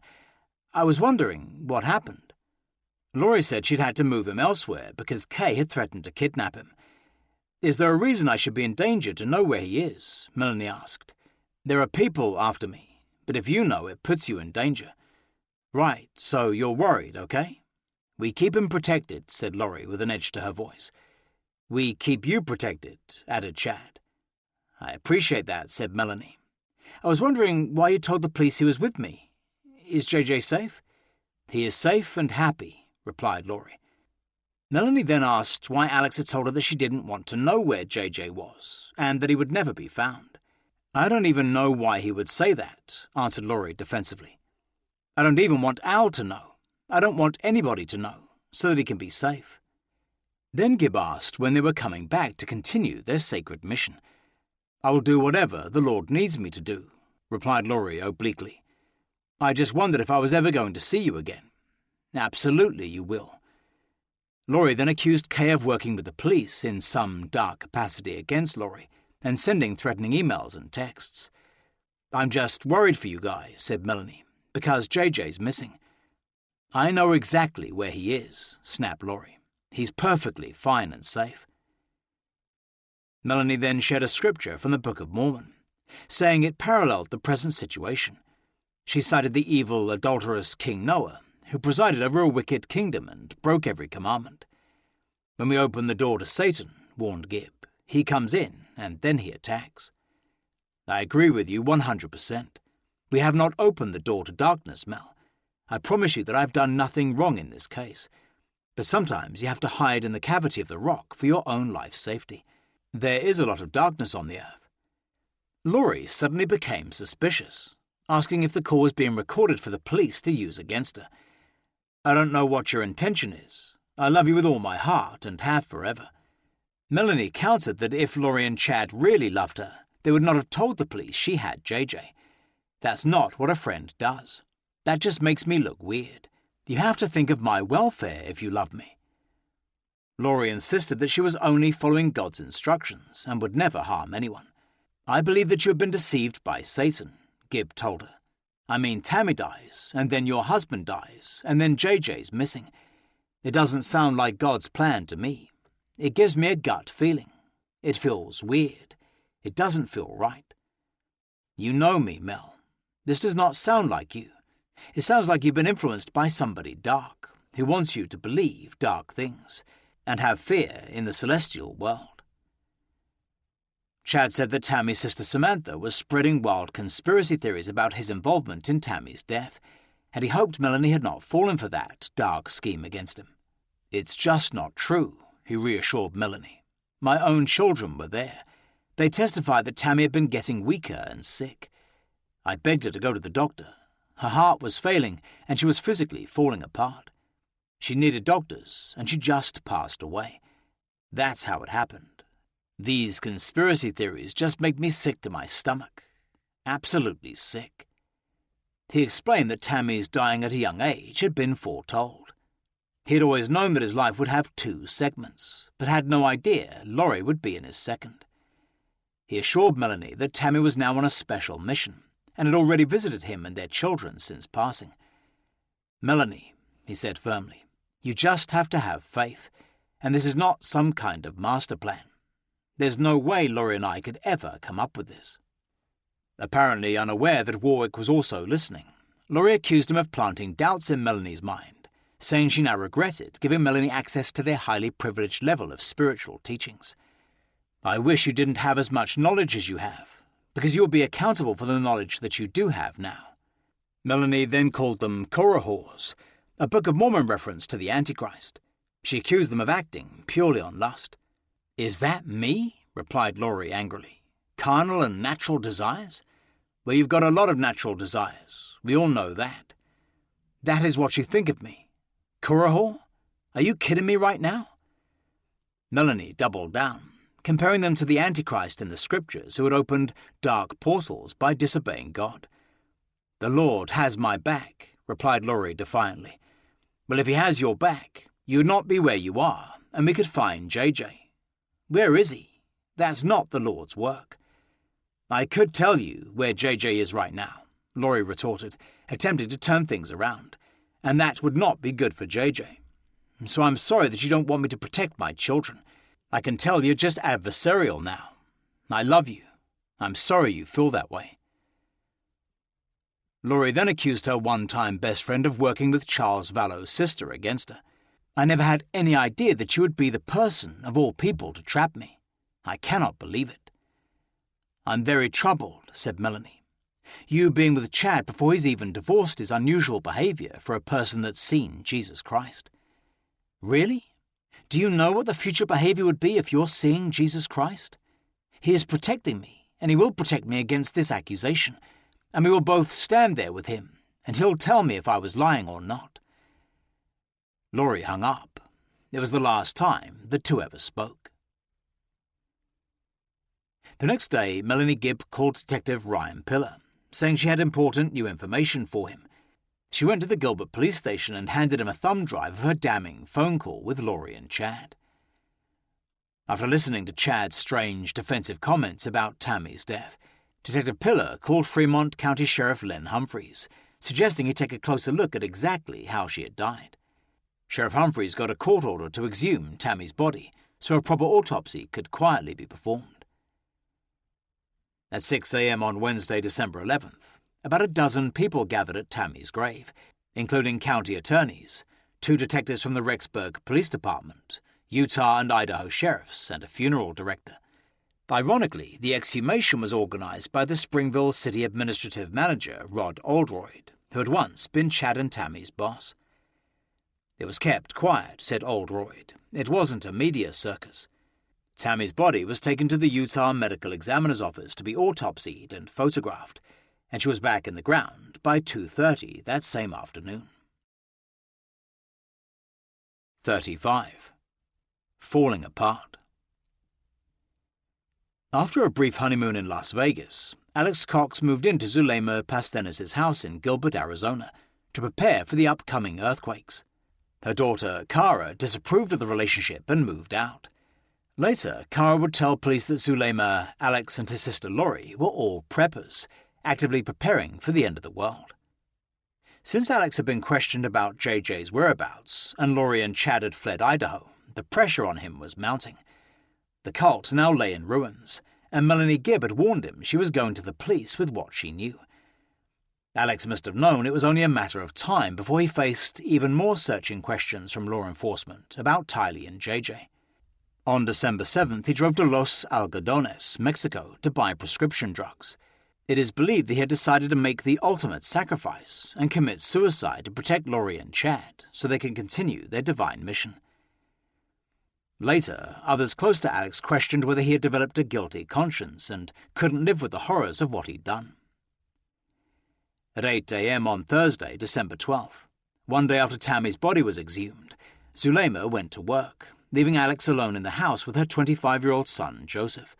She later told police that Alex had been complaining of shortness of breath since his 400-mile day trip to Mexico. Alex was due to meet his niece Melanie halfway between Rexburg and Gilbert to collect his possessions from his now abandoned townhouse, but at the last minute he cancelled, saying he wasn't feeling well. Just before 1 p.m., Zulema texted Alex and got a brief response. Soon afterward, Alex called a friend, asking for a blessing over the phone. After talking to Alex, the friend became so concerned that he called Zulema and told her to go straight home. She called her new husband, who struggled to speak, saying she was coming home. She asked her son to check on Alex. He went into the bathroom and found his new stepfather lying unconscious on the floor in his own feces, gasping for breath. At 3:20 p.m., Joseph dialed 911. "Okay, what's the emergency?" asked the dispatcher. I have an older male here. He just passed out here in my bathroom. Is he breathing normally? Hello? I hope so, Joseph finally replied. The operator told Joseph to turn Alex onto his back and do chest compressions. I'll try. Joseph asked Alex to turn over on his back, but got no response. Joseph told the operator that Alex was now making a high-pitched woo sound as he exhaled. He's not breathing, said Joseph. He's too big. A hysterical Zulema then burst into the bathroom, screaming. Okay, ma'am, said the dispatcher.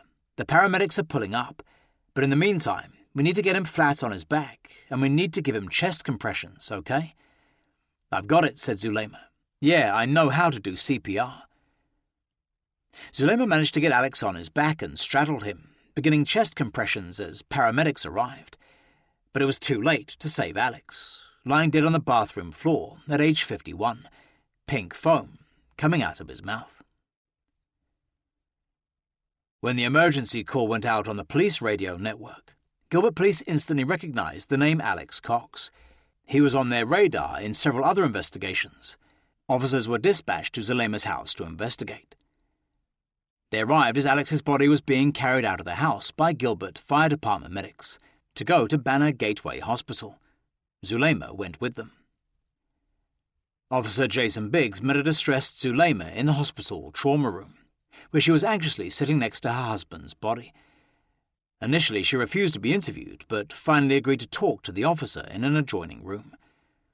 Zulema asked me why she was being questioned, Officer Biggs later wrote in his report, and if she was considered a suspect in the death of her husband.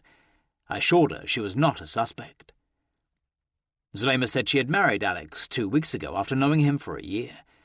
He had recently complained of trouble breathing. When the officer asked about Alex's sister Lori, Zulema seemed vague and evasive. She claimed not to know where Lori lived, and said the last time she had tried texting her, the number had been disconnected. Zulema said she had only met Lori a few times in Arizona. She had not seen Lori since she moved to Idaho a few months ago, reported Officer Biggs. She did not think Lori was married. Alex Cox was officially pronounced dead at 4:19 p.m. Gilbert police quickly got a search warrant for Zulema's house, looking for any clues to JJ's whereabouts and Charles Vallow's death. Detective Ryan Pillar, who had interviewed Melanie Gibbs several days earlier, was assigned to the case. As her residence was searched, Detective Pillar interviewed Zulema outside in his unmarked police vehicle. After receiving a phone call, she informed Pillar that she wanted a lawyer present before she said anything further. She got out of the police car and walked into her house, with Detective Pillar following. The search of the house and Alex's vehicle continued, and seized items were brought back to the Gilbert police station to be analysed. On December 14th, an autopsy of Alex Cox's body was performed by the Maricopa County Medical Examiner, Leslie E. Wallace, with Detective Pillar and an FBI special agent present. There were no obvious signs of trauma to his person, wrote Pillar, or outstanding evidence discovered during the exam. 2 days later, the medical examiner ruled that Alex Cox had died of natural causes. Blood clots had been found in his lungs, and he suffered from severe atherosclerotic and hypertensive cardiovascular disease, leading to high blood pressure caused by plaque buildup in his arteries. Barry and Janice Cox, who had no idea that their eldest son had even got married, arranged for him to be cremated and held a small memorial service. On December 19th, Ian Pulowski broke down and told Melanie that he had been spying on her for the FBI. He confessed to recording her telephone conversations with Chad and Lori to help gather evidence against them. After several weeks of snooping around for law enforcement, he could no longer handle the stress and told the FBI that he would no longer help them. Pulowski had compiled a detailed dossier of everything he had told the FBI, along with Chad Daybell's spiritual manifesto. He gave it to his ex-wife Natalie, who handed it over to Brandon Boudreaux to use in his bitter custody battle with Melanie. Melanie forgave her new husband immediately, saying she could see why he had done it. As big of a betrayal as it sounds, and felt in the moment too, she said, I have to look at the entirety of it, and he's recording my conversations between Chad and Lori, and there's nothing there. I don't hold any resentment for what Ian did. 36. Going public. On Friday, December the 20th, Rexburg Police and the FBI went public with their search for JJ and Tylee, linking it to Tammy Daybell's newly opened death investigation. They issued a dramatic 2-page press release with the headline, Missing Endangered Children, ensuring that the story would make front-page news all over America. It revealed that Tammy's remains had been exhumed and an autopsy conducted, calling her death suspicious. This was news to Tammy's children, who had not been informed of the autopsy. But the press release mainly focused on Tylee and JJ, who hadn't been seen since September 2019, and their mother's mysterious disappearance after a welfare check in late November. Investigators spoke with Lori Vallow and her new husband, Chad Daybell, the release read, who indicated Joshua was staying with a family friend in Arizona. Investigators left and learned later that day that Joshua had not been staying with the friend. The release went on to say that family members were concerned about JJ and his 17-year-old sister, Tylee Ryan, who had also disappeared and had not been reported missing. Attempts to obtain the cooperation of Lori Vallow and Chad Daybell in locating the children have been unsuccessful. Rexburg police also released photos of JJ and Tylee, along with their physical descriptions, adding that the 7-year-old might be in need of medical attention. They also issued headshots of Lori and Chad, making them America's most wanted couple. On Saturday morning, the Idaho State Journal printed a front-page story with the headline, Alarming Missing Persons Case Unfolding in East Idaho. The suspicious death of a popular librarian at Central Elementary School in Sugar City, it began, and the ensuing disappearance of her husband's new stepchildren has caused law enforcement and the FBI to ask the public's help in searching for them. Fremont County Sheriff Len Humphreys named Chad Daybell and Lori Vallow as persons of interest in the widening investigation. "We're working very hard to find more information," said the sheriff, "and to follow up everything that we can." A few hours later, Brandon Boudreaux and Kay Woodcock, who are now working together to find the couple, posted on Facebook about the attempt on Brandon's life and all the mysterious deaths surrounding Lori Vallow. They forwarded the post to the media to help them start piecing together the real story of Chad and Lori's dangerous cult. "I know firsthand how scary these people can be," Brandon wrote, "but I want to be a person who stands and fights for truth and justice, and I can no longer sit by when, by sharing, I might help someone who knows something to come forward." In interviews to the East Idaho News and other media outlets, Kay and Brandon condemned Preparing a People as a dangerous organization, accusing it of being responsible for Lori's and Melanie's religious radicalization. "I don't want to attack anyone's beliefs," said Boudreaux, "but when you look at the fruit that comes from this group and its beliefs, it certainly, from my mind, doesn't come from God." 3,000 miles away in Kauai, Lori and Chad read the headlines with horror. Over the Christmas holiday, they hired the Rexburg law firm of Rigby, Andrus and Rigby to represent them. 1 month to the day after fleeing Rexburg, their newly appointed attorney Sean Bartholick issued a terse statement to the media. Chad Daybell was a loving husband and has the support of his children in this matter. Lori Daybell is a devoted mother and resents assertions to the contrary. We look forward to addressing allegations once they have moved beyond speculation and rumour. Bartholick also informed the Fremont Sheriff's Office that any further communication with Chad should go through him.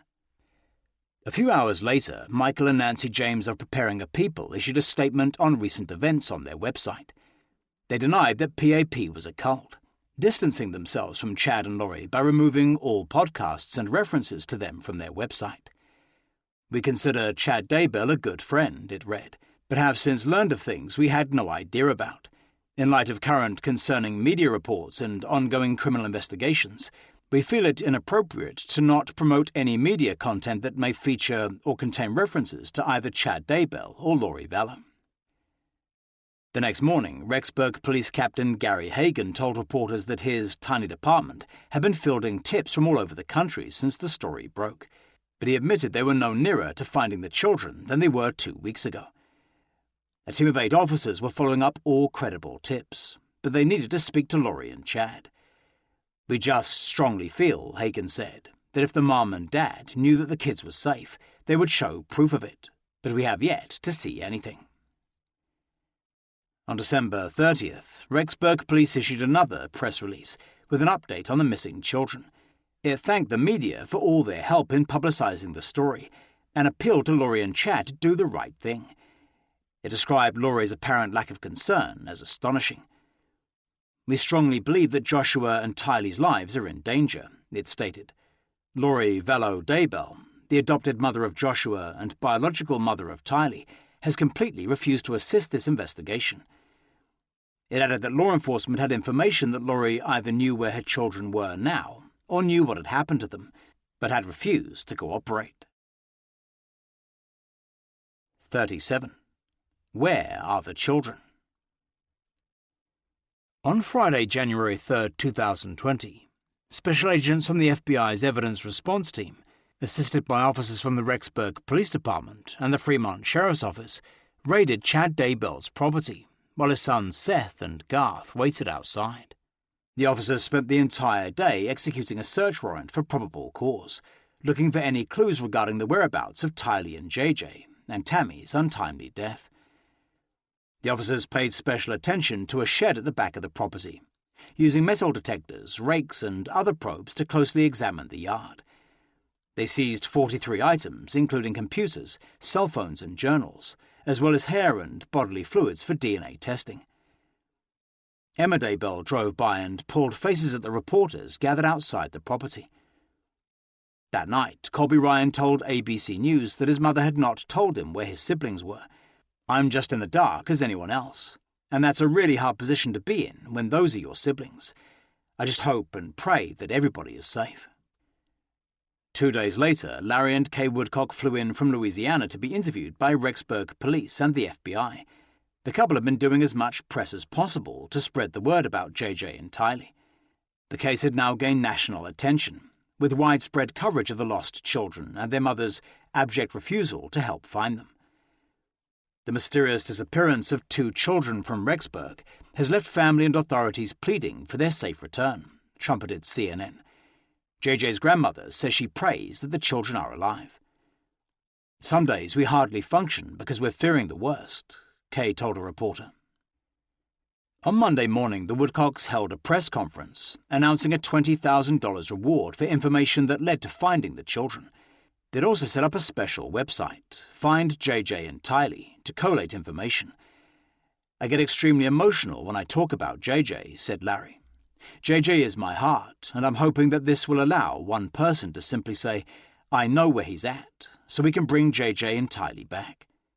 Larry also appealed to Lori to start cooperating with the authorities to find her missing children. Please give them back to us, he said, becoming emotional. JJ was just developing his own little personality, and with the special needs that he has, since he was born, it's amazing to be around this young boy.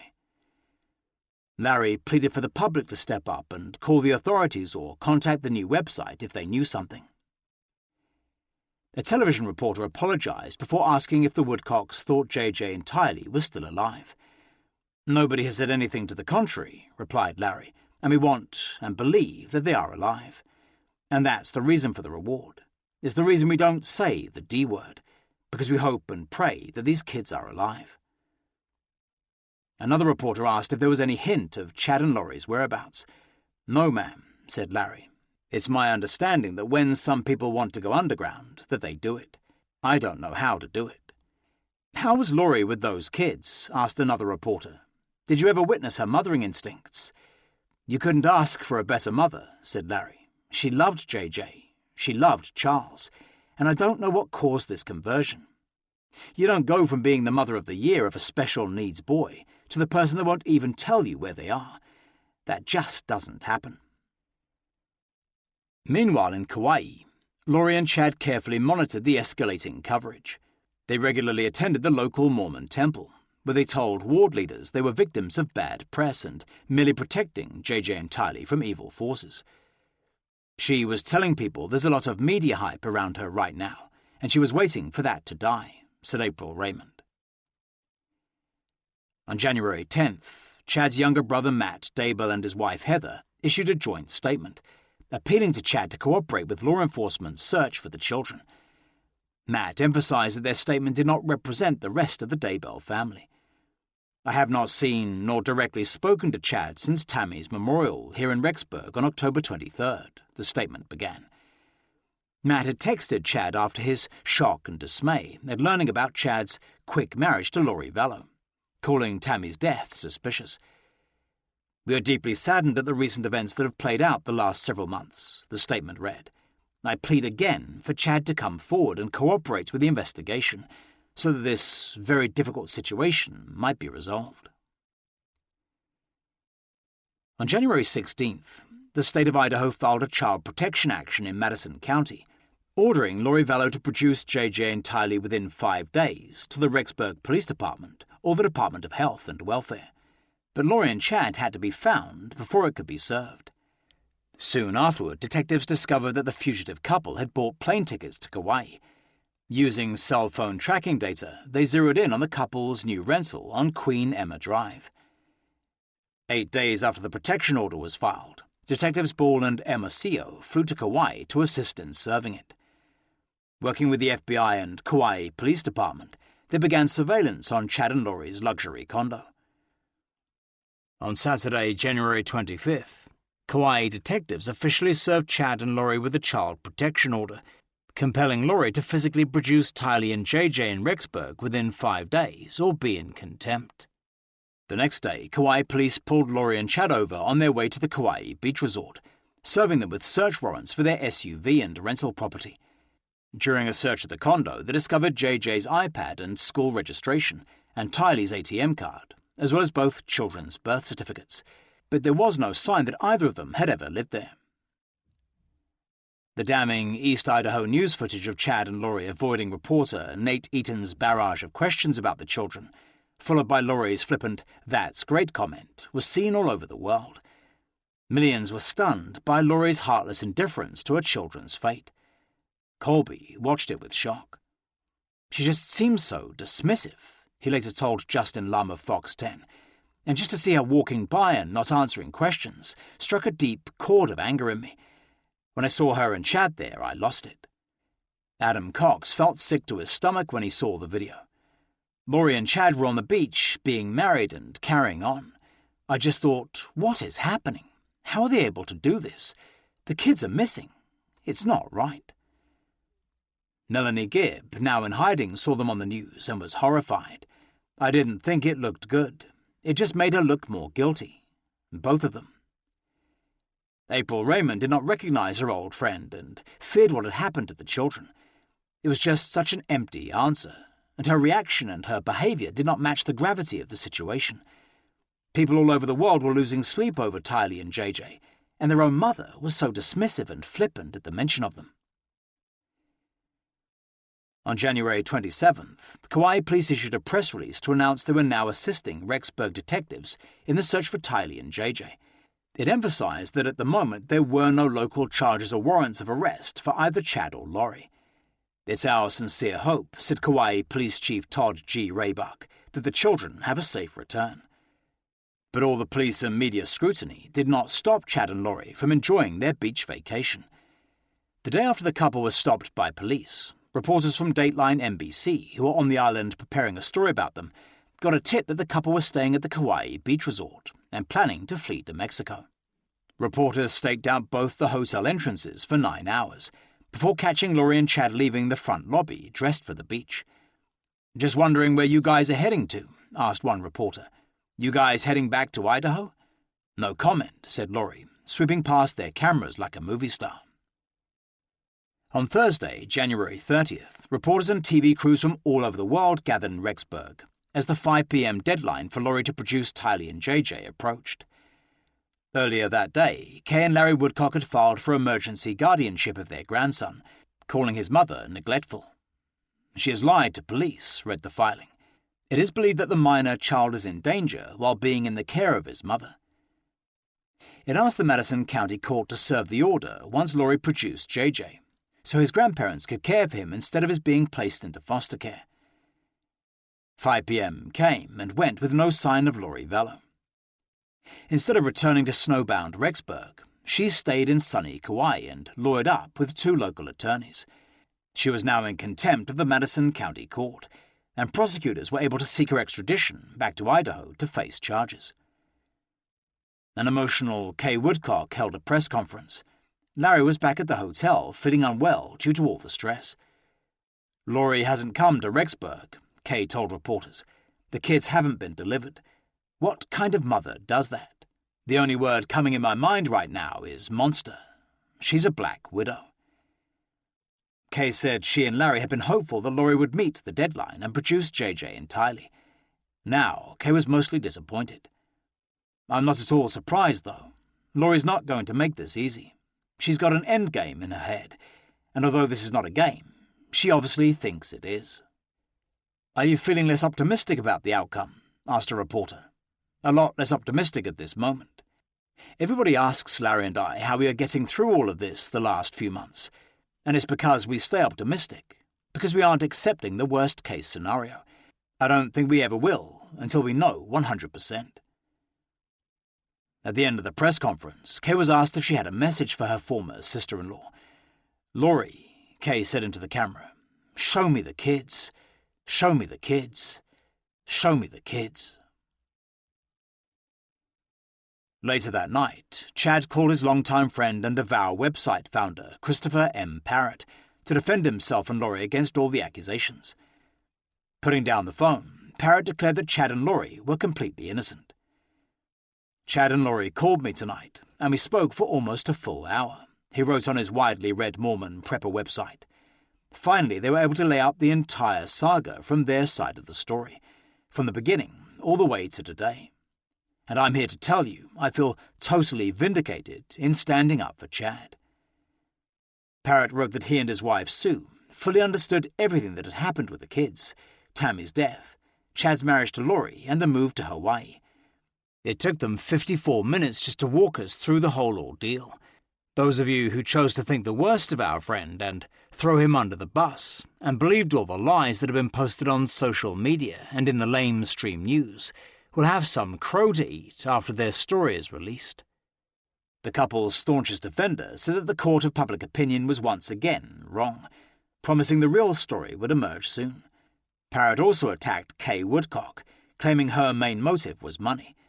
This is a nasty, ugly custody case involving major sums of money, with everything being driven by Grandma. And yes, there is so much more going on just beneath the surface that hasn't been put out yet. And yes, Chad is writing a new book about this whole drama. To those of you who chose to stand with Chad, he expresses his heartfelt appreciation. In Lori's and Chad's words, the chaff have been separated from the wheat in this sifting. They know with a certainty who their real friends are. The Avow founder finished by saying that once Tammy's autopsy results were released, he would share further details of Chad and Lori's real story. Lori officially had her Mormon church membership records transferred to Kauai to join the congregation. She and Chad met again with the ward leaders, repeating that it was all lies. They apologized for all the reporters trailing in their wake, saying they didn't want to cause any trouble.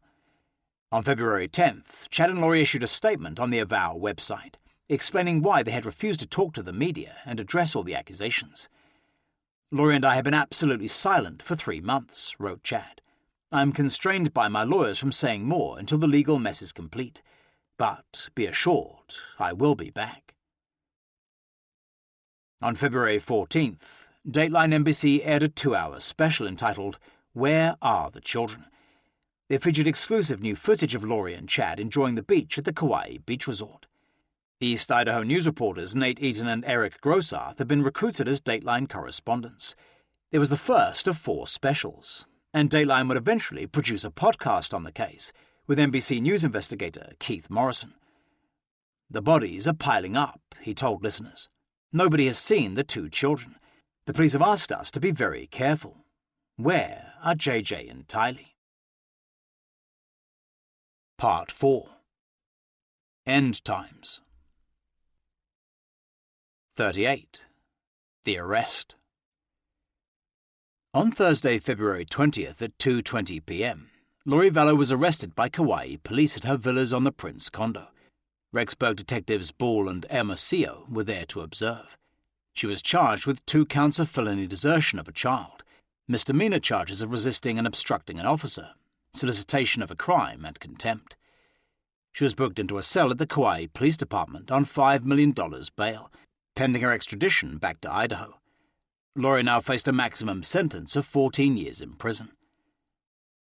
After her arrest, Kauai Police Chief Todd Raybuck thanked the public for the massive outpouring of concern for JJ and Tylee. "We also want to thank everyone for their patience," read his statement, while investigators worked diligently to comprehensively gather everything they needed in order to obtain this arrest warrant.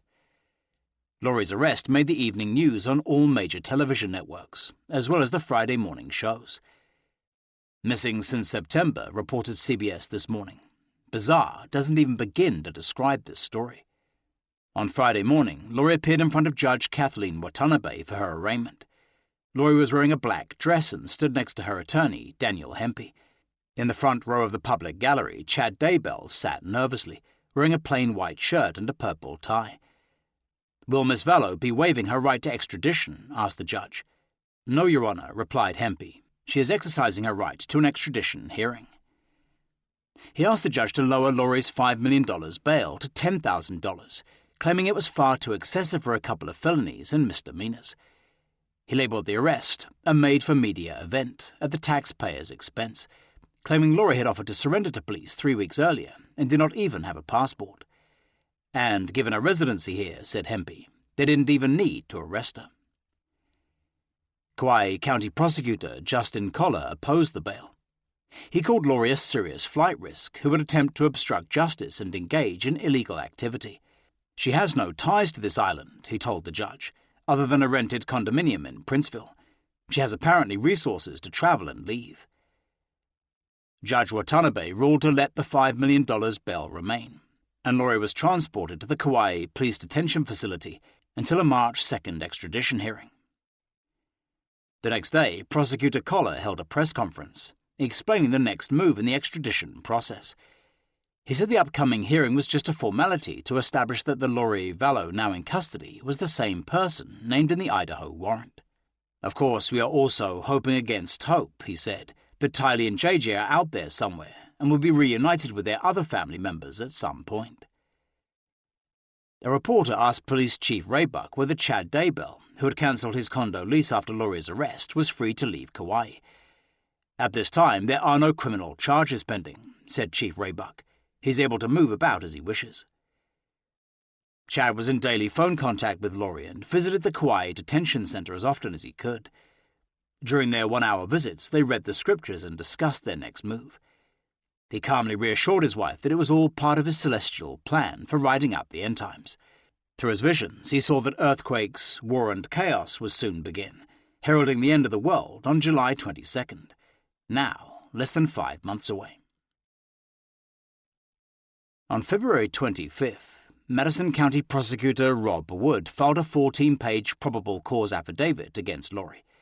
Compiled by Detective Ron Ball, it methodically laid out everything law enforcement had done so far to locate JJ and Tylee. It also revealed how Lori had lied to Rexburg police about JJ being with Melanie Gibb, and then telling a friend to mislead the authorities. That same day, Idaho Governor Brad Little said he was hoping to expedite the extradition process to bring Lori back to Idaho as quickly as possible to face charges. "I hope there is justice, and I hope the children are found," he said. On February 26th, Lori was led into the courtroom in handcuffs, wearing a bright orange prison jumpsuit and sandals, displaying bright green painted toenails. Judge Watanabe had given permission for NBC News, A&E networks and other media organizations to film the much-anticipated bail reduction hearing. This time, Lori was represented by attorney Craig DaCosta, who told the judge that his client also had an Idaho lawyer fighting the Madison County court order to produce her children in Rexburg. That order was unlawful and should be quashed, he explained. It pretty much said, "Bring your children so that we, the government, can take the children and put them in foster care, and that's the reason she's fighting that order." As Lori smiled behind him, DaCosta denied the prosecutor's assertion that his client was a flight risk. Mrs. Daybell and her husband moved to Kauai. It was a previously planned move, and is something that makes sense because, in the past 6 years, her longest residence has actually been in Kauai. DaCosta claimed that, far from hiding from law enforcement, Lori had known she was under police surveillance for weeks and could have fled at any time. He appealed to Judge Watanabe to set reasonable bail and to ignore all the hype and sensationalism surrounding his client. Prosecutor Justin Koller told the judge about the defendant's long history of defying court orders during her years-long custody battle with Joe Ryan. "She has a history of disappearing when the child's custody is at issue," Koller said, as Lori whispered into her attorney's ear. "I'm talking about the 2009 and 2011 reports in which she was civilly found in contempt and charged with judicial interference. Ideally, she should not be granted bail," he told the judge, "but if so, $5 million would be appropriate." "This case is extraordinary," said the prosecutor, "especially given the fact that the very same day investigators went to a house in Rexburg she dug out for Hawaii.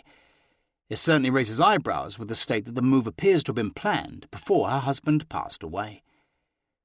On hearing this, Lori turned around and glared at the prosecutor. "Miss Daybell is certainly a flight risk, and had resided in numerous states in recent years," Koller continued. "She is an open defiance of court orders, and has a history of digging out when the chips are down, Your Honor." DaCosta pointed out that although his client had been tried for criminal contempt in the Ryan custody dispute, she was never convicted. After listening to both sides, Judge Watanabe confirmed Lori's bail at $5 million, asking if there was anything further. "Yes, Your Honor," said DaCosta. "At this time, Miss Daybell has executed a waiver of extradition. She would like to expedite her return to Idaho so she can defend herself against these false allegations." On Saturday, February 29th, Chad Daybell flew back to Idaho while Lori remained in the Kauai detention center. He arrived at the airport for departure wearing a baseball hat, carrying a large backpack and wheeling a suitcase. After dropping off his rental car, he was confronted by an ABC News reporter who asked about JJ and Tylee. "The kids are safe," replied Chad pleasantly as he strolled into the terminal to board the plane home. The following Wednesday morning, Lori Vallow Daybell made her final appearance in the Kauai court in orange prison garb and wearing leg irons.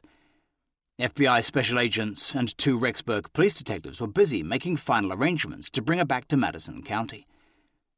She's due to be picked up sometime this afternoon or evening by the transport team from Idaho, Prosecutor Collard told Judge Watanabe. They are here on the island. Craig DaCosta invoked his client's Fifth Amendment rights, saying she should not be questioned during the long flight back to Idaho without a lawyer present. On Thursday morning, as a handcuffed Lori Vallow boarded a commercial flight back to Idaho, the FBI released the last known photographs of Tylee with her uncle Alex, taken 6 months earlier at Yellowstone National Park. They appealed to anyone who might have taken photos of the children on September 8, 2019, to upload them to a special FBI website. After a brief layover in Los Angeles, Lori and the detectives flew to Boise, where they boarded a State of Idaho airplane for the short flight to Rexburg. When they landed, East Idaho news reporter Nate Eaton was waiting, firing off more questions to Lori about her children. Lori was then taken to Madison County Jail, where more than a dozen TV camera crews broadcast her arrival live. Lori was treated like a celebrity by the other inmates. Everyone knew about her missing children and wanted a glimpse of her. "I'm sitting in the pod, and in walks 2 or 3 guards with Lori," remembered an inmate. She walked in with her stripes, but she also had a bulletproof vest on. Lori was given her own private cell and allowed out into the pod to relax, watch television, read books, and make phone calls. She appeared to relish all the media attention and carefully monitored coverage of her case on the news. "She was totally aware of it all," said the inmate. "She knew she was the main story, and she liked it." 39. Frankly heartbreaking. At 2 p.m. on Friday, Lori Vallow was arraigned in Madison County Magistrate Court. Outside were hundreds of people, many wearing sweatshirts and hoodies emblazoned with the words, "Where are the kids?" Others carried placards reading, "Welcome back, Lori," and "Justice for Tylee and JJ." Inside the courtroom, Larry and Kay Woodcock sat anxiously in the 3rd row of the public gallery behind the prosecution table, wearing leis. They had been waiting for months to see Lori, but now found it nerve-wracking to be in her presence. Colby was there with his wife, Kelsey, eager to see his mother for the first time in more than 7 months. There was a collective gasp, and all eyes turned toward the door as Chad Daybell walked in, wearing a dark suit. "The lightning bolts were coming out of my head," remembered Larry. 2 deputies escorted Lori into the courtroom in handcuffs. She was wearing a loose-fitting orange and white striped prison uniform with a bulletproof vest underneath. Although her blonde hair was scraggly, her fellow inmates had given her a makeover for her first Idaho court appearance, which would be broadcast live from coast to coast. She sported bright red lipstick made from Jolly Rancher candies, as well as eyebrow liner made from pencils. As Lori took her place at the defense table, she smiled at her 3 newly hired attorneys, Edwina Elcox, Mark Means, and Brian Webb. Her original Rexburg lawyer, Sean Bartholick, was now representing Chad Daybell. Across the courtroom at the prosecutor's table sat Madison County Prosecuting Attorney Rob Wood and his deputy, Spencer Rammel. Before the hearing began, Madison County Magistrate Judge Farron Eddins warned that any disruptive behavior would result in immediate removal from the courtroom. "In the court pleadings it designates Miss Vallow, a.k.a. Miss Daybell," said the judge. "How would your client like to be referred to by the court?" Elcox asked Lori, who smiled, glancing at Chad in the public gallery. "Mrs. Daybell, please, Your Honor," replied Elcox. After Lori agreed that she understood her legal rights, Judge Eddins read out the 2 felony counts against her: desertion of Tylee and JJ, and the 3 misdemeanor ones of obstructing officers and giving false information. After the defendant said she understood all the charges against her, Judge Eddins set a 2-day preliminary hearing for mid-March. Defense attorney Elcox asked Judge Eddins to lower the current $5 million bail to $10,000, noting that a client was presumed innocent. A $5 million bond is unreasonable. It's astronomically excessive and is the functional equivalent of holding Lori without bond. This is a violation of Lori's constitutional rights. Elcox also accused the government of coming up with charges to satisfy all the media attention the case had generated, demanding that public opinion and rampant speculation not dictate how the case proceeded. She claimed that the heavy media attention on Lori guaranteed that she was not a flight risk. "She has TV cameras in her face," said Alcox. "She has people following her. It is a built-in pre-trial monitoring to a level I have never seen before, and more effective than any sort of surveillance that law enforcement could put on. She's intent on defending against these allegations and proving that she is innocent." Prosecutor Rob Wood argued against lowering the bond, saying Lori's behavior over the last year had been concerning. Since this last summer, the defendant has lived in Arizona, Idaho, and Hawaii, and quite frankly the circumstances under which she left Arizona, which was soon after the killing of her estranged husband by her brother, and the circumstances under which she left Idaho, which was the same night Rexburg police did a welfare check on her, give the state serious concern that she is a flight risk. Since last summer, Wood told the judge, there had been a clear and alarming pattern in the defendant's life, resulting in 3 still active investigations of suspicious death. "We're not saying she's been charged in those," said Wood. "However, she is related to each of those deaths, and it is alarming to the state." Wood said the most aggravating factor in not lowering the bail was her still missing children. That's, quite frankly, heartbreaking, and is the reason why there's so much media attention. And the defendant has not only misled law enforcement in their efforts to find the children, but she has completely and utterly refused to aid in any attempts to find them, even before charges were filed. Judge Edens decided to reduce bail to $1 million, saying if Lori did manage to post bail, she would have to wear an ankle monitor around the clock and appear at all future court hearings. Lori was escorted out of the courtroom, grinning at Chad, who looked on sheepishly from the public gallery. After the hearing, Chad Daybell snuck out of the courthouse through a back door, dodging reporters' questions. But out front, the Woodcocks and Colby Ryan held an impromptu press conference. Lori's son, who had travelled all the way from Arizona for the hearing, pleaded with his mother to tell them where his siblings were. "My first question is going to be, where are Tylee and JJ?" he said. "This can't be a hard answer." Over the next week, Lori met with several bail bond companies about raising her $1 million bail, but they all decided she was too big a risk with such a high-profile case. Although she and Chad could easily raise the $100,000 needed to put down, the bond companies feared that if she ran away again, they would be left to pay the rest. Chad texted Summer Shiflett that Lori wanted to speak to her. He added that Lori had not told him where JJ and Tylee were. Summer called her older sister at the detention center. Lori assured her that the children were safe, and she was just protecting them from bad people. And she said, "You know me, and I've always taken care of my kids," said Summer. "It removed any doubt in my mind that she's done anything wrong." After her arraignment, Lori fired 2 of her 3 attorneys. From then on, she would be solely represented by Mark Means, whose law office in Meridian, Idaho, was 350 miles west of Rexburg. He also represented Chad Daybell. Although apparently lacking in any criminal defense experience, Means was a tenacious pit bull. His firm's motto, as stated on its website, is, "Don't get thrown under the bus. Contact us today to protect your rights." Reportedly, Lori had told her new attorney that he had been her son in a previous probation. Means immediately filed a motion to remove Judge Edens from the case and postpone the preliminary hearing. At a hearing held over the phone on March 13th, Judge Edens removed himself and the case was assigned to Magistrate Judge Michelle Mallard. 3 days later, Mark Means issued a terse statement to the media declaring Lori's innocence.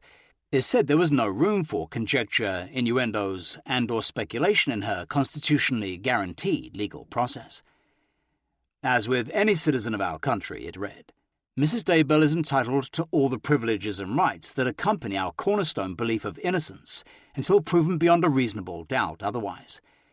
It is this innocence that Mrs. Daybell assertively maintains regarding all charges. In the coming days, we look forward to the opportunity to prove Mrs. Daybell's innocence. That same day, Madison County prosecutors turned over more than 1,600 pages of discovery to the defense, including videos of the Yellowstone National Park visit just before Lori's children went missing. By mid-March, the COVID-19 pandemic was sweeping across Idaho, and would slow down the wheels of justice for Lori Vallow Daybell. The Idaho court system instituted strict new regulations for hearings, which would mainly be held remotely via Zoom. The Madison County Jail now screened all inmates for the virus, and attorneys could only communicate with their clients through a video call at the jail. No special arrangements were being made for the jail's most famous inmate. "Her presence doesn't change our preparation in any way," said a spokesman for the jail. "She gets treated the same as any other inmate we have." Under the jail's new rules for the pandemic, defense attorney Mark Means would now meet his client in the public visitor room, with a glass partition between them. They could only communicate through a special telephone system, and any document that Lori needed to see had to be handed to a deputy, who hand-delivered it to her. In an April 2nd motion, Means described the new procedures as unlawful and violating his client's rights. In his response, Madison County Prosecutor Rob Wood said the current restrictions at the jail addressed the COVID-19 pandemic. The safety of both the inmates and employees is of the utmost importance to Madison County, the Sheriff's Department, and the Prosecutor's Office. Chandler police had now reopened the investigation into Charles Vallow's shooting and were targeting his widow. But the shooter, Alex Cox, being dead, presented many problems for the lead detective, Nathan Moffat. "We continue to work on the Charles Vallow case," he emailed a reporter on March 24th, "and are confident we are getting closer to getting Lori indicted for her involvement in his death." A week later, on April 1st, Chandler police investigators sent their case against Lori Vallow to the Maricopa County Attorney's Office, recommending she be charged with conspiracy to commit first-degree murder. The worldwide publicity surrounding the missing children shone a glaring spotlight on the sleepy town of Rexburg, and every one of Rexburg's 28,000 residents felt personally involved. Although Tylee and JJ had only moved there a couple of weeks before their disappearance, the city embraced them as their own. Everywhere were purple and blue ribbons and posters of the children, and Larry and Kay Woodcock were feted like royalty. A local advertising firm had donated 2 huge billboards in prime locations along US Highway 20, the main route from Rexburg to Yellowstone National Park, and US Highway 26 in Idaho Falls. Both billboards had large photos of the children with information about the $20,000 reward, as well as listing a special hotline number and the new website, findjjandtylee.com. "We're doing this as a public service," said a representative from the advertising company. "People need to get the word out." The first week of April, a headstone was finally placed over Tammy Daybell's grave at the Evergreen Cemetery in Springville. It depicted a large duck, Tammy's favorite animal, followed by 5 ducklings, representing her children. The headstone was etched with, "Tammy was a beloved wife and mother, devoted daughter and sister and friend to all animals." 6 months after Tammy's suspicious death, little progress had been made in the murder investigation. Initially, a coroner had ruled that she had died of natural causes, but after the exhumation in December, authorities were calling it suspicious. Fremont County Prosecutor Marsha Murdoch had requested assistance from 2 other local county prosecutors, but they had both declined. Finally, in desperation, she had appealed to the Idaho Attorney General's office for help, saying she didn't have the necessary resources or experience to handle such a complex investigation. The Idaho Attorney General had agreed to officially take over the investigation of Chad and Lori for conspiracy, attempted murder, and/or murder. Since Chad Daybell's return from Kauai, he had been living with his sons Garth and Seth at the Salem house where Tammy died.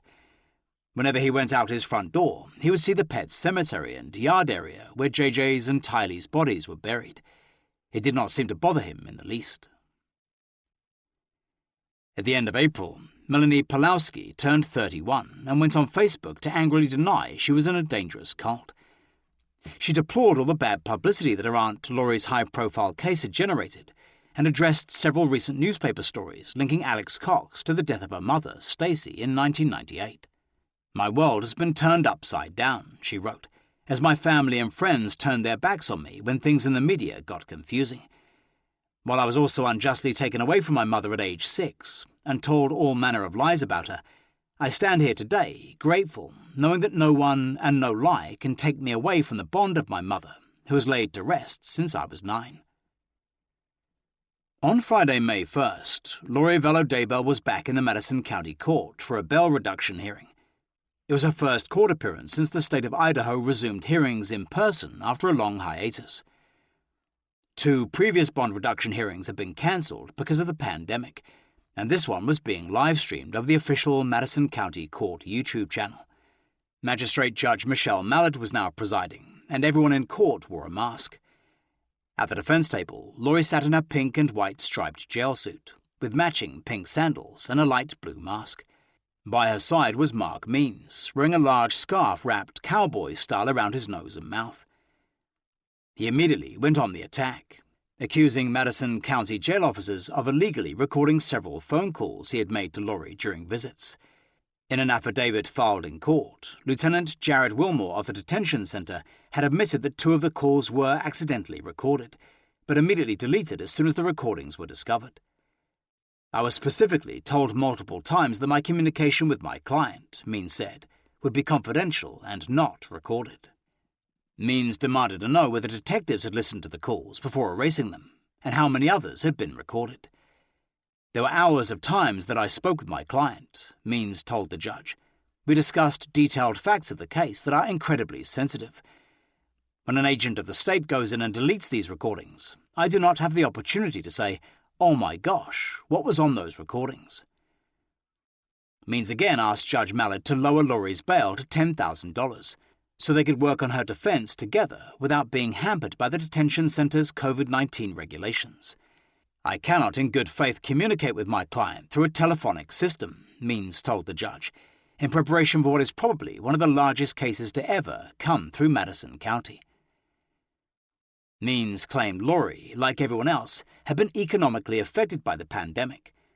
"My client is obviously unemployed at this time. Her husband is a publisher, but people aren't buying books. My client is not a rich woman." In response, prosecutor Rob Wood accused the defense of deliberately misleading the court to get the defendant released on bail. "This is an attempt to divert the court and the public from the actual facts of the case. It's a way to try and get the client out on an issue that doesn't exist." Wood also pointed out that before her arrest, the defendant and her husband were living the good life in one of the most expensive places in the world. At the end of the lively 2-hour hearing, Judge Mallett refused to lower the defendant's bond, finding no evidence that Lori had been treated any differently from her fellow inmates. "I really don't see an impact on Ms. Daybell's constitutional rights with the jail process," said the judge. "There are other people in jail right now that have defenses that they need to go through with their attorneys. I'm confident that that can be worked around." Outside the courthouse, Mark Means told reporters it was unlikely that Lori would be able to post bond. There was not a lot of goodwill for her as she's sitting in the Madison County Detention Center. There are not a lot of people that are willing to step up and put their name down on a cosign to help acquire $1 million for the bond. Means refused to comment on reporters' questions about why his client still refused to reveal where her children were. A week later, Janice Cox and Summer Shiflett broke their silence with an exclusive sit-down interview with Phoenix's CBS 5. They said their only goal was to tell the truth about Lori, complaining that the media had falsely portrayed her as a monster and a heartless villain. Summer said, "And that couldn't be further from the truth. I'm really hoping that by us speaking out, that people might soften their hearts and see she's really a loving, sweet, warm person. She's more beautiful on the inside than she is on the outside."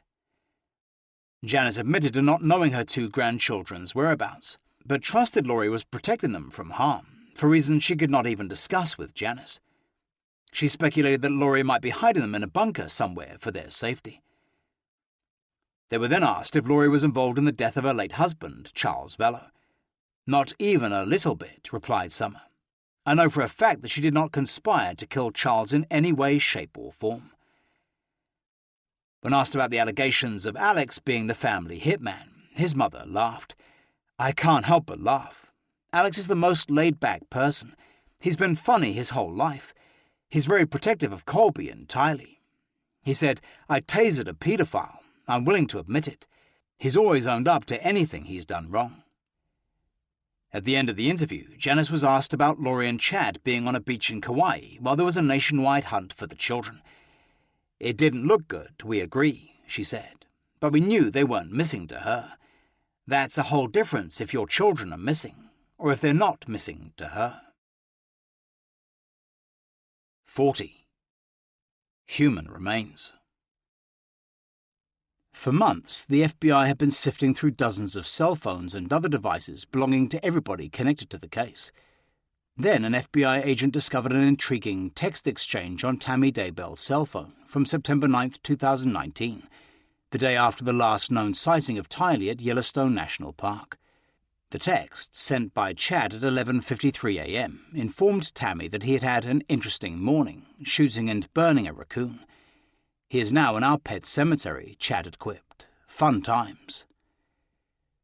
On Monday, June 1, 2020, the FBI forwarded the text to Detective Ron Ball of the Rexburg Police Department, who was immediately suspicious. He knew raccoons were nocturnal animals and don't come out in daylight. Additionally, a Daybell neighbour, Matt Price, had told police that he had heard the gunshot and asked Garth Daybell about it, who'd said his father had shot a raccoon. Price also said that the Daybells had rarely used the fire pit prior to that day, but since then there had been frequent bonfires on the property. The next day, Detective Bruce Mattingly of the Fremont County Sheriff's Office called Tammy's sister, Samantha, inquiring about the pet cemetery near the fire pit. Samantha said several of Chad and Tammy's pets were buried there. Meanwhile, Detective Ball asked the FBI's Cellular Analysis Survey team, CAST, to analyze when Alex Cox had been on the Daybell property, based on his cell phone tracking data pinging off local cell towers. The CAST team discovered that Cox had visited Chad's property on 4 separate occasions in September 2019, and he had spent most of the morning on the day of the raccoon text by the fire pit. Then, on September 23rd, the morning after Melanie Gibb and David Warwick had seen Alex carrying JJ over to his townhouse, the last known sighting of the boy, Alex had spent 17 minutes on Chad's property by the pond. Confident of a breakthrough in the case, the FBI's Salt Lake City-based evidence response team spent the next week carefully devising a search strategy to return to the Daybell property and start looking for bodies. Behind the scenes, prosecutor Rob Wood had secretly been negotiating a plea deal with Lori. He had been optimistic that she would soon start cooperating, but Chad Daybell had talked her out of it. Which is too bad, Wood later said. It would have been better for her to tell us.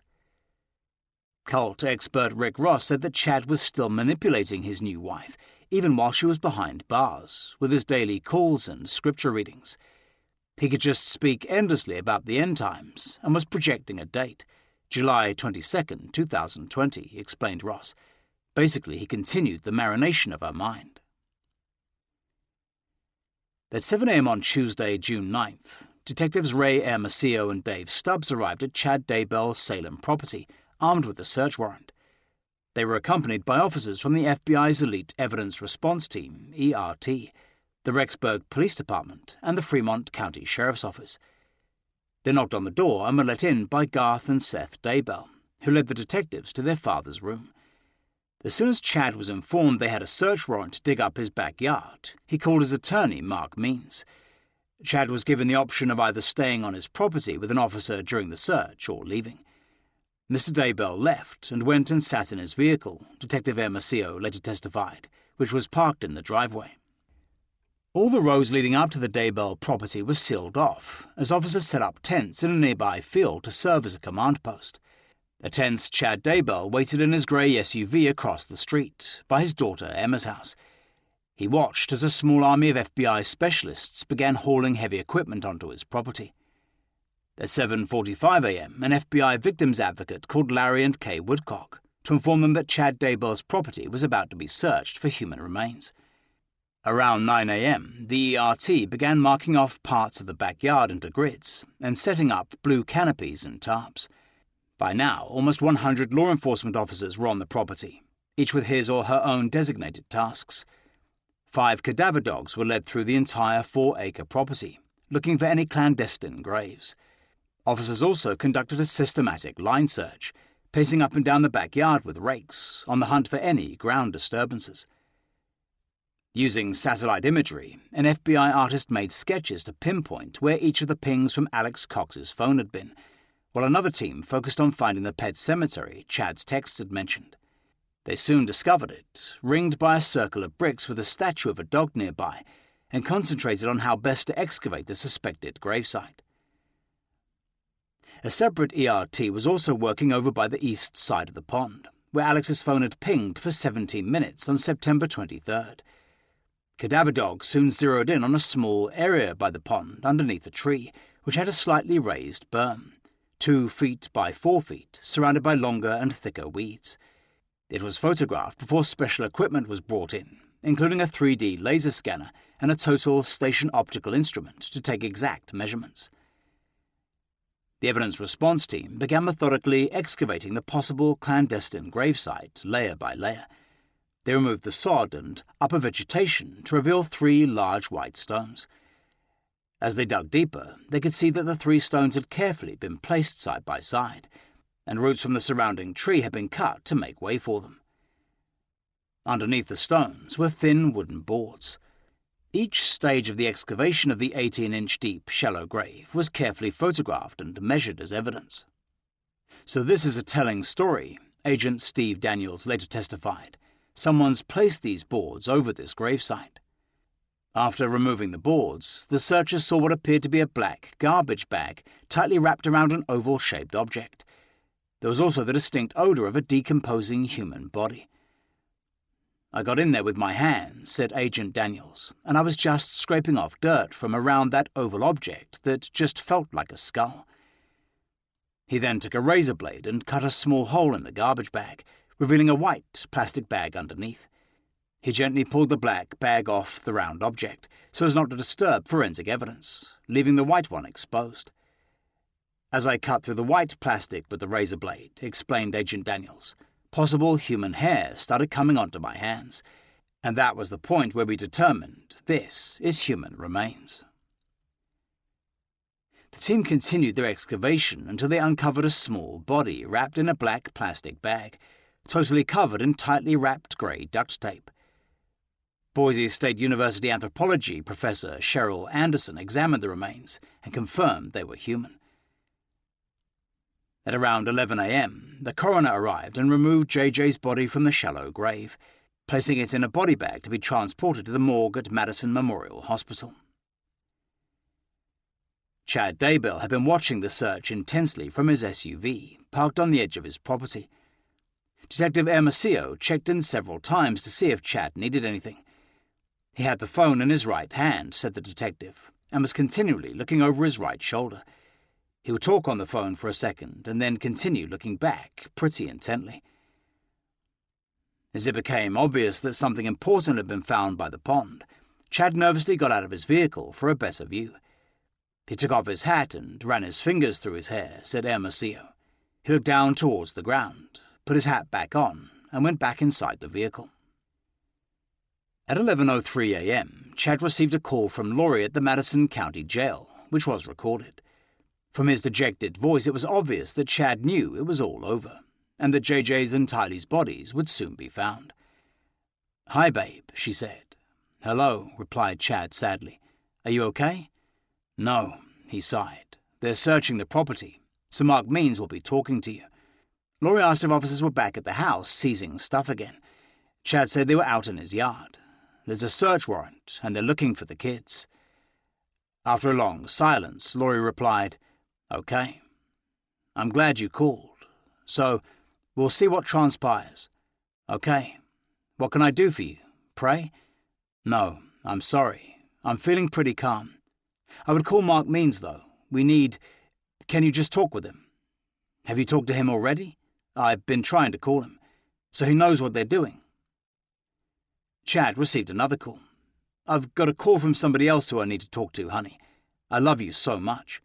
"Okay, I love you. Should I try to call you later?" Sighed Chad. I don't know. You can try, yeah. I'll answer if I can." "Okay. I love you, and we'll talk soon." "Okay, baby," Lori replied. "I love you." "Okay, love you. Goodbye." A few minutes later, Chad tried to make a run for it. He started his SUV, hit the accelerator and drove off, but officers gave chase, flagging him down within a mile of his home. At 11:30 a.m., Chad Daybell was arrested, handcuffed, and taken into custody. His SUV was towed away to be processed. Around 1 p.m., the FBI evidence response team moved on to the pet cemetery. They began by removing the top layer of vegetation to try to get a better idea of what was buried there, using hand tools to uncover the remains of a dog and a cat. A backhoe was brought in to excavate a 10-foot by 10-foot area of interest, approximately 2 feet deep. It unearthed 2 potential vertebrae, but Professor Anderson was unable to determine whether they were animal or human. "I caught an odor of possibly being decomposing human remains," Special Agent Daniels later testified. "I made the decision that we're going to stop using the tractor and have the team focus on hand tools." His team started digging on the north side of Chad Daybell's pet cemetery until they spotted bones sticking out of the ground and uncovered flesh farther down. They kept digging and found a few more pieces of bone, and then a piece of pelvic bone. Professor Anderson positively identified the bone as human, and the excavation was halted for the day. "We knew at that point we had found human remains," said Agent Daniels. "That became burial site number 2. The pieces that were recovered appeared to have been burned, and some of them were pink still." It was obvious from the mass of burned flesh and charred bones that someone had dismembered the poor victim. The recovered body parts were put in a body bag, sealed by the coroner, and taken off to the morgue. The Daybell property was secured for the day, with police officers on guard, until work could resume the next morning. At 3:37 p.m., Rexburg Police and the Fremont County Sheriff's Office held an on-site press conference for the news crews that had gathered on the perimeters of the Daybell property. There was an air of excitement that finally there had been a breakthrough in the case. Rexburg Police Assistant Chief Gary Hagan confirmed that investigators had found human remains on the Daybell property. He refused to answer any questions about the investigation until they had more details.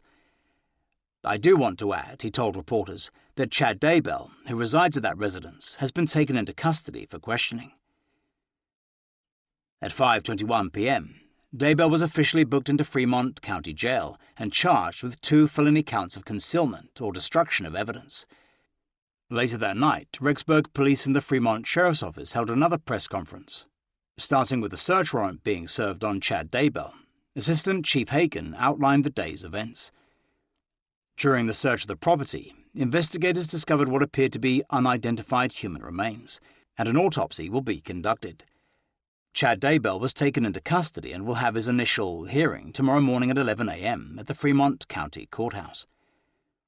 Hagan then thanked the media and the public for all their help since JJ and Tylee had gone missing. "I want to stress to everybody that this is an active and ongoing case, and as soon as we have more answers, we'll be able to hold another press conference." Daybell's lawyer, Mark Means, refused to comment on the arrest. Chad Daybell's arrest and the discovery of human remains on his property made headlines around the world. There were photographs of him in handcuffs taken by a passerby, along with his glum mugshot released by the Rexburg Police Department. Former gravedigger, husband of cult mom Lori Vallow, read the lengthy headline in England's Daily Mail, is charged with 1 count of destruction or concealment of evidence and booked into jail after human remains are found at his Idaho home in search of her missing kids. The New York Times also carried the story. The stepfather of 2 Idaho children who had been missing for months was arrested on a felony charge of concealing evidence on Tuesday after investigators found unidentified human remains on his property. The next morning, as Kay and Larry Woodcock boarded a plane from Louisiana to Idaho, the FBI's evidence response team resumed its excavation of the pet cemetery and nearby fire pit. But the numerous pieces of burned flesh and bones presented a real challenge. "The difficulty, I think, for us was the way these human remains were found," explained the ERT leader, Agent Steve Daniels. "For lack of a better term, it was a mass of dismembered human remains, partially burned. Most of the body parts were an unrecognizable mass of tissue and organic matter, so the team excavated around them layer by layer. At the very bottom of the pit was a melted green bucket over a partial human skull, alongside a mandible containing some teeth. The team did the best they could," said Daniels, "to excavate around this and tell that story." The next problem was how to remove the fragile mass of human remains from the burial site for autopsy. When they first tried to lift it all up, it just fell apart, so the team members had to pick up the dismembered pieces one at a time, placing them into a body bag as the coroner and the anthropologist did an inventory. After the pieces were removed, the ERT continued excavating the grave, looking for small pieces of bone and other evidence for forensic examination. They methodically sifted through the earth with their hands until they were satisfied they had removed all the human remains. A backhoe was then used to go even deeper and wider to ensure they had found everything. At 11 a.m., Chad Daybell appeared via Zoom from the Fremont County Jail for his initial court appearance in front of Magistrate Judge Farron Eddins. He was wearing a black and white striped jail jumpsuit and handcuffs. Next to him was his newly hired defense attorney, John Pryor. Daybell had been charged with 2 felony counts of concealment or destruction of evidence and faced up to 5 years imprisonment and a $10,000 fine on each charge. After going through the criminal complaint, Judge Eddins advised the defendant of his rights. Pryor waived his client's rights to a speedy preliminary hearing within 14 days. Rob Wood, now officially appointed special prosecutor to oversee both Chad's and Lori's cases, asked Judge Eddins to set bail at $1 million. "These are human remains," Wood told the judge, "and although these remains have not yet been positively identified, we are aware they are the remains of children, which we believe is an aggravating factor, and the manner and concealment of one of these bodies the state finds to be particularly egregious." The prosecutor said the defendant had a strong incentive to flee, as the investigation into the deaths of the children was just beginning. John Pryor in turn argued for $100,000 bail, denying his client was a flight risk. "He has significant family in the community. He has kids that live here. He owns property here. Mr. Daybell has every intention of staying in the community to address these charges." Judge Eddins set bail at $1 million, saying he had taken into account that the evidence allegedly being concealed was the remains of 2 people. A few hours later, Larry and Kay Woodcock confirmed that the authorities had told them that the human remains belonged to Tylee and JJ. "We are filled with unfathomable sadness that these 2 bright stars were stolen from us," read their statement, "and only hope that they died without pain or suffering." Lori's family also issued a statement to the press. "The Cox family, Janice and Barry, Summer, Melanie and Ian, is deeply saddened by the recent findings in the investigation into the whereabouts of JJ and Tylee. The family has maintained a strong hope and belief that they were alive and well. With that hope and belief apparently shattered, they struggled to find comfort and hope in this potential new reality."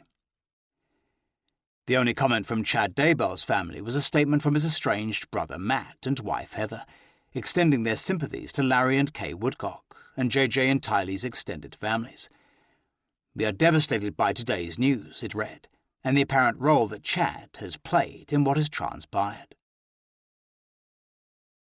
41. The end times failed to materialize. The following day, autopsies were held on both sets of human remains at the Ada County Coroner's Office in Boise, Idaho.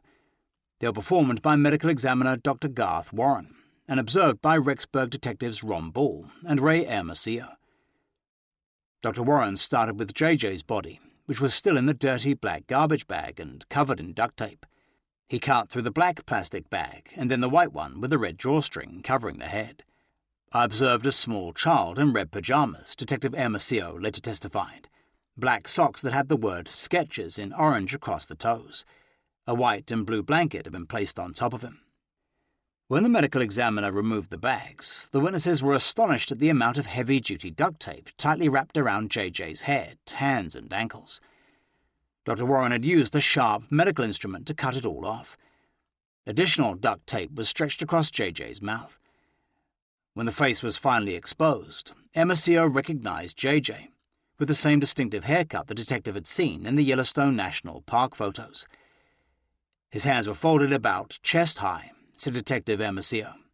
"He had several layers of duct tape continuously wrapped from his left elbow all the way around his arms, over his hands, all the way up to his right elbow, and the best way that I can describe it is he had a ball of duct tape over where his hands would be." In the afternoon, Dr. Warren began the autopsy on what remained of Tylee's body. "I observed the same melted green bucket," said Detective Hermosillo, "with the charred flesh and charred bone that was located on Mr. Daybell's property, that was now sitting on the table in the medical examiner's office. It was impossible to identify the remains, as they were too damaged by fire, with no recognizable features. Deputy Coroner Dr. Glenn Smith, who was also an orthodontist, was finally able to match the mandible that was found with a dental X-ray of Tylee's jaw. There was also enough DNA from the partially burned flesh for samples to be taken. Chad Daybell's property had become a shrine to Tylee and JJ. Bouquets of flowers, teddy bears, signs, and "Bring JJ and Tylee Home" t-shirts lined the fence.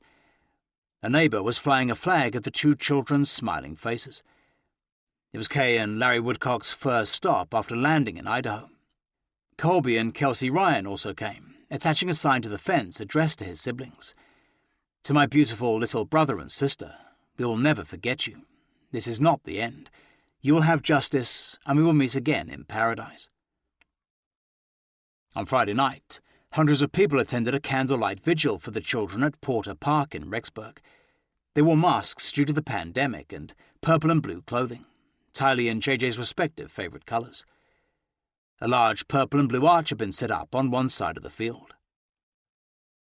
The vigil started with a poem, "The Journey Has Just Begun," followed by a rendition of Sarah McLachlan's song, "Angel." Someone recited a moving speech for the children, then everyone lit a candle before a moment of silence and the closing prayer. The Woodcocks were unable to attend as Larry was feeling unwell, but they watched it on a local TV station. April Raymond, who had now moved to Utah, drove in with a group of friends who had known the Vallows in Hawaii. It was very touching, she remembered, to see a community come together that really didn't know these kids personally. On Monday, June 29th, investigators executed a third search warrant on Chad Daybell's home. They spent almost 2 hours searching the house, as well as a barn and other parts of the property, leaving with several large brown evidence bags. A few hours later, Lori Vallow Daybell was charged in Fremont County with 2 identical counts as her husband: conspiracy to commit destruction, alteration, or concealment of evidence. On Tuesday afternoon, a masked Lori Vallow Daybell, wearing a light blue shirt and her attorney Mark Means, appeared via Zoom at a Fremont County hearing in front of Magistrate Judge Farron Eddins. It came after a 16-page probable cause affidavit had been unsealed, making public explosive new details of the case, including the gruesome condition of the children's bodies. It also revealed Chad's belief in zombies, which Lori thought her children had become. Special Prosecutor Wood joined the 15-minute Zoom hearing from his office. An emotional Colby and Kelsey Ryan were also in attendance and visible on screen to the defendant. As Judge Eddins summarized the new charges against her, Lori wiped a tear from her eye whenever Tylee's name was mentioned. When asked if she understood each of the charges and her legal rights, she answered yes. Judge Eddins set August 10th and 11th for a preliminary hearing, exactly a week after Chad's, and set a bond at $1 million. The next afternoon, Chad Daybell appeared on a remote hearing, facing 2 new charges of conspiracy to commit destruction, alteration, or concealment of evidence. These were in addition to the previous 2 counts of destruction, alteration, or concealment of evidence. If found guilty on all charges, he now faced up to 20 years behind bars and a $40,000 fine. As Judge Eddins summarized each of the 4 counts, asking if Chad understood them, an emotionless Chad answered yes. Leaving his bond at $1 million, the judge then recessed until the scheduled August 3rd preliminary hearings. On July 2nd, the 2 felony counts of desertion and non-support of her children against Lori in Madison County were dismissed, 3 weeks after JJ's and Tylee's bodies were recovered. Lori still faced 2 misdemeanor counts of resisting and obstructing officers, as well as for soliciting Melanie Gibb to lie to the police about JJ's whereabouts. The next day, Avow founder Christopher Parrott, once Chad and Lori's most vocal supporter, publicly apologized for defending them. He was now working closely with law enforcement to help build the case against Chad and Lori. In keeping with my pledge to eat crow over my misplaced trust and faith in Chad, he posted on the Avow site, I contacted the police and FBI and extended an invitation to have a long, in-depth discussion about Chad Daybell. Parrott had spent 3 hours with law enforcement at his home office that morning, writing that he hoped that his unique information and insights would help their case. "I will do everything in my power," he told his followers, "to help them bring this horrible series of events to a timely conclusion." On July 14th, Mark Means entered a not guilty plea on behalf of Lori Vallow on all 3 misdemeanor charges in Madison County. He demanded an eventual jury trial and that her $1 million bond be reduced now that the 2 desertion charges had been dismissed. 3 days later, Lori appeared with Means for a remote bail reduction hearing in front of Madison County Magistrate Judge Michelle Mallard. The defendant wore a blue mask and an orange and white striped jail outfit. Judge Mallard set a 4-day trial to begin on January 25, 2021. After a short recess, Means asked the judge to lower Lori's bond, saying, "My client has been a model inmate. These charges are not of a violent nature, and there is no previous criminal record in any other jurisdiction that we're aware of." Special Prosecutor Wood argued that, although only facing misdemeanor charges in Madison County, the defendant was also being held on $1 million bail for far more serious ones in Fremont County. Judge Mallard lowered the bond to $150,000, saying that it was an inescapable fact that the 3 misdemeanor charges were related to the whereabouts of Lori's deceased minor children. Chad Daybell's predicted date for the end of the world, July 22, 2020, came and went without incident. His apocalyptic visions of 2 earthquakes hitting the Wasatch Front in Utah, followed by war and other tribulations, failed to materialize. Now, instead of him and Lori majestically leading the chosen 144,000 toward the second coming of Jesus Christ, they were both behind bars and abandoned by all their once devoted followers. Many were now asking why no murder charges had yet been brought against the doomsday-obsessed couple for their respective dead spouses and JJ and Tylee. The toxicology results from Tammy's and the children's autopsies had still not yet been completed, but behind the scenes, investigators were working day and night. The biggest problem was that prosecutors believed that the now-deceased Alex Cox, described as a co-conspirator, had actually committed the murders, masterminded by the 2 defendants. The prosecutors were biding their time, wary of filing murder charges until they had a cast-iron murder and conspiracy case. With each of the defendants being held on $1 million bail, they were not going anywhere. At 9:10 a.m. on Monday, August 3rd, Chad Daybell was brought into the Fremont County Courthouse for his preliminary hearing in front of Magistrate Judge Farron Eddins.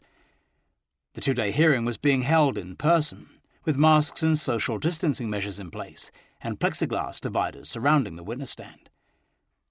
Special Prosecutor Rob Wood had previously filed a motion to close the preliminary hearing to the public, but Judge Eddins had ruled against him. It would be live-streamed on his official YouTube channel and broadcast by all local media.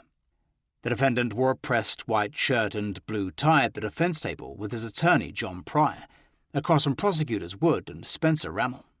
In the sparsely filled public gallery sat Kay and Larry Woodcock, who had been warned to expect gruesome details of the recovery of the children's bodies. The first witness for the prosecution was lead detective Ray Hermosillo, who recounted the welfare check he'd completed for JJ at the urging of his grandparents on November 26, 2019. He and Detective Dave Hope had arrived at Lori Vallow's 565 Pioneer Road home to find Chad Daybell and Alex Cox there.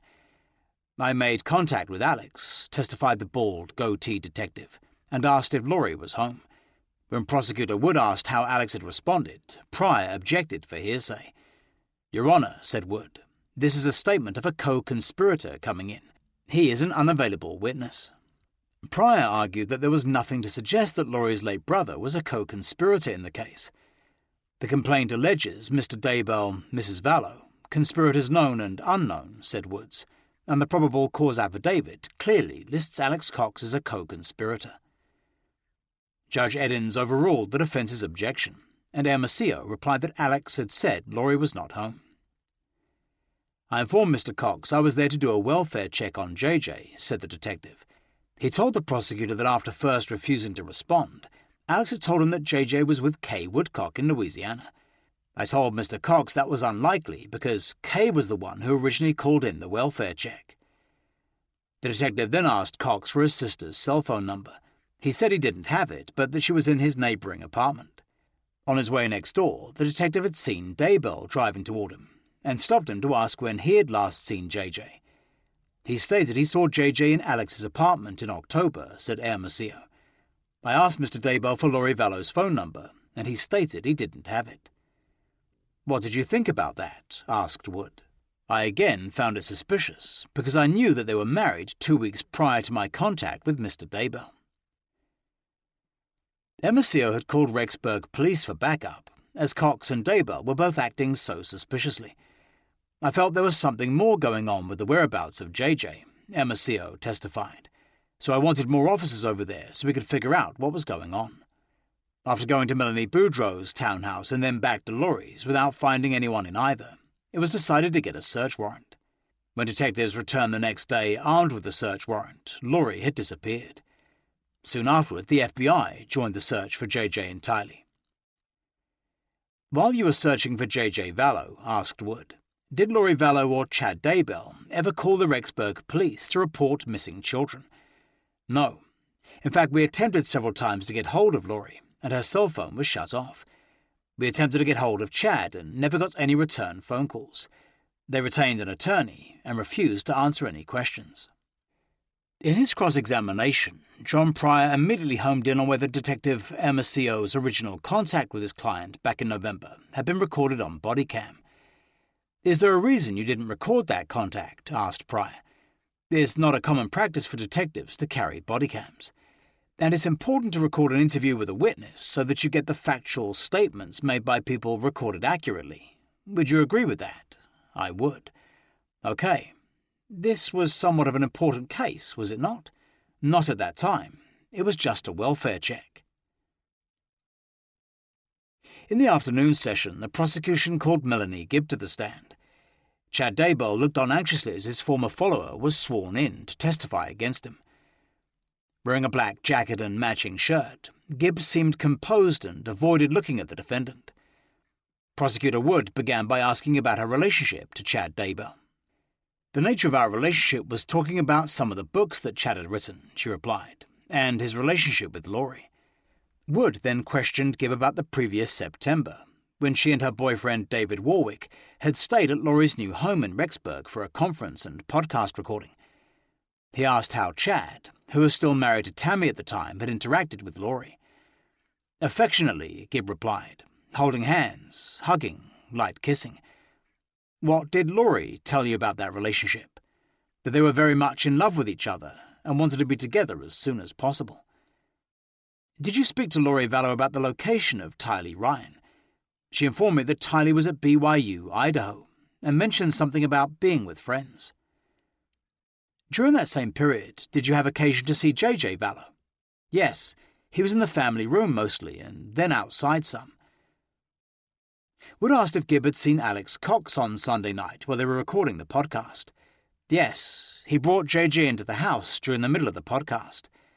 How did Alex bring JJ into the house? He carried him in, and he was asleep. The prosecutor then asked about a conversation with Lori about JJ going to live with his grandmother. Lori said that she would express to Kay that she was sick and something was wrong with her, so that JJ could live with Kay. Later, Gibb had asked Lori how the conversation had gone. She said it went well. She told Kay that she had breast cancer and that she would need help with JJ for a period of time. Wood moved on to November 26, 2019, and the phone call from Chad telling Gibb to lie to the police about JJ being with her. He let me know that the police were over at Lori Vallow's home, Gibb told the judge, and that they were inquiring about where JJ was. She was going to tell police that JJ was with me. How did you respond? In shock. I did say, JJ's not at Kay's house? How did Mr. Daybell respond? He said no. Several hours later, Lori had called to say everything was fine. She was upbeat, cheery, and acting like nothing was wrong, said Gibb. After receiving these phone calls, how did that make you feel? Horrible. I felt in shock. I was not okay with it because she told something to the police that was not true. I had a really bad feeling in my stomach. Later, she received a call from Officer Ryan Pillar from the Gilbert Police Department and didn't answer because Chad had told her not to. But eventually she returned his call. I told him that I had been with JJ, but that he was back with Lori. Now, Miss Gibb, had you recently had JJ with you? No. So when you told Detective Pillar that you had, was that an accurate statement? No, it was not. Is there a reason you told Detective Pillar you had him? Yes, because Lori was misleading, and she was manipulating me to convince me that they were in danger, and because of our friendship. A couple of weeks later, Gibb testified she was at Warwick's house when they decided to record a phone call with Lori and Chad to share with the police because they were so worried about JJ. The entire 21-minute recording was then played for the judge. The defendant closed his eyes, bowed his head, and clenched his hands together as he listened. He looked especially uncomfortable at the part when Melanie asked him about Tammy's recent death, and he maintained that she was physically falling apart. After the damning recording finished, Judge Eddins recessed for the day. On Tuesday morning, Melanie Gibb retook the stand to be cross-examined by John Pryor. He began by asking about her first meeting with Chad Daybell in July 2017 at a preparedness camp in Ogden, Utah. What is a preparedness camp? He asked. It's a camp where people get together, where they're learning about how to cook outside, or how to filter water, or different preparedness skills. Preparedness for what? For if there are times where you didn't have electricity and things like that, Gibb answered cautiously. I'm just curious as to whether this preparedness camp has any kind of religious undertone as well. Objection, Wood interjected. Relevance. Judge Eddins overruled him, allowing Melanie to answer. I would like you to explain the religious nature of these preparedness camps, asked Pryor. Your client was one of those people that spoke at that, and he was expressing his visions and dreams. Pryor then turned to the phone calls where Lori and Chad had asked Gibb to lie about JJ's whereabouts, which he had initially complied with. So you lied to a police officer? Correct. He then asked about her meeting with Prosecutor Wood and 2 Rexburg detectives in June 2020. And the topic of discussion was Lori Vallow? It was everybody. Lori, Chad, Alex Cox. Was there also a discussion about potential difficulties that you might have as a result of lying to the Gilbert PD? No. There was never any reference or offer of any deal to testify about anything, and they would forego going after you for lying to a police officer? No. Pryor then questioned her about Lori and Alex's close relationship and whether he'd given up a job to move to Idaho to be with his sister. I don't know if he gave it up. They were good siblings with each other. They got along really well. It was a little more than close. They were extremely close, weren't they? I would say yes. Finally, while Chad took notes on a yellow legal pad, Pryor asked about her recording the incriminating phone call. And you planned this as a means of trying to gain some information to clarify things for yourself. Partially correct. I had many objectives in that, and one of them was to show my innocence. Okay, and one of the other objectives was to impress upon the police that you did nothing wrong? Correct. The next witness was David Warwick, who told the court that Lori had invited him to stay at her townhouse during his visit to Rexburg for a conference. Prosecutor Wood asked about the morning of September 23, 2019, when Warwick and Gibb had left Rexburg and JJ had disappeared. Did you talk to Lori about JJ that morning? I did. What did she tell you? Warwick replied that Lori had told him that JJ was being a zombie, and had climbed on top of the fridge and smashed her picture of Jesus Christ. She had called Alex to come and get him as he was out of control. On cross-examination, Pryor asked if Warwick had observed Alex Cox babysitting JJ. He seemed to take care of JJ really well, answered Warwick. They seemed to have a good relationship. They were very close. Would that be fair? They seemed close to me. The next witness was Lieutenant Jared Whitmore of the Madison County Sheriff's Office. He oversaw the Madison County Jail inmate-tellmate phone system, which had recorded Lori's dramatic June 9th call to Chad, just minutes before his arrest. The brief call was then played in court, as the defendant cowered at the defense table, his eyes tightly shut. Just after 11 a.m., the prosecutor called Special Agent Steve Daniels of the FBI to the stand. For the next few hours, the evidence response team leader described in gruesome detail how they recovered JJ's and Tylee's remains. Kay and Larry Woodcock held hands, looking on in rapt attention as the agent went into horrifying details about the deplorable condition the bodies had been found in. Late Tuesday afternoon, the prosecution rested its case, and Judge Eddins asked the defence if it wished to call any witnesses. "There'll be no presentation today, Your Honour," replied Pryor. Rob Wood made his closing arguments. Based on the state of the bodies of JJ Vallow and Tylee Ryan, they were victims of a homicide. This court can also take note through the evidence presented that both Chad Daybell and his wife Lori Daybell were aware that Lori Vallow Daybell was charged with 2 felony counts of desertion of a minor child in Madison County, and clearly the location of these bodies was evidence in that felony proceedings. These bodies were concealed. One of them was destroyed. They were located on Chad Daybell's property. Alex Cox, whose phone pinged near those locations, became his brother-in-law less than 2 months later, when Chad married Lori Vallow. Wood noted that for a court to find probable cause on the conspiracy charges, there had to be at least one overt act of agreement between the accused and the charges they faced. Both Chad Daybell and Lori Vallow attempted to convince Melanie Gibb to either not cooperate with police or to provide false information to the police. At this point, they were married. "Yes, Your Honour, for purposes of probable cause, the state has met its burden on all 4 felony counts. We'd ask the court to bind Mr. Daybell for trial." In his closing argument, John Pryor argued that the prosecution had failed to provide anything remotely near probable cause to hold his client. The testimony, according to this prosecuting attorney, is that Mr. Daybell was married to Miss Vallow. That doesn't provide anything. Marriage is not an overt act towards a conspiracy, and marriage is not an agreement to conceal or to conspire. Pryor told the judge that all the prosecution had was an obscure text message about burning a raccoon in the fire pit, without any evidence of when this had taken place. And quite honestly, Judge, they don't even come close on the concealment of Tylee or the concealment of JJ, and for the conspiracy they lack the agreement. I'm respectfully asking the court to dismiss the charges.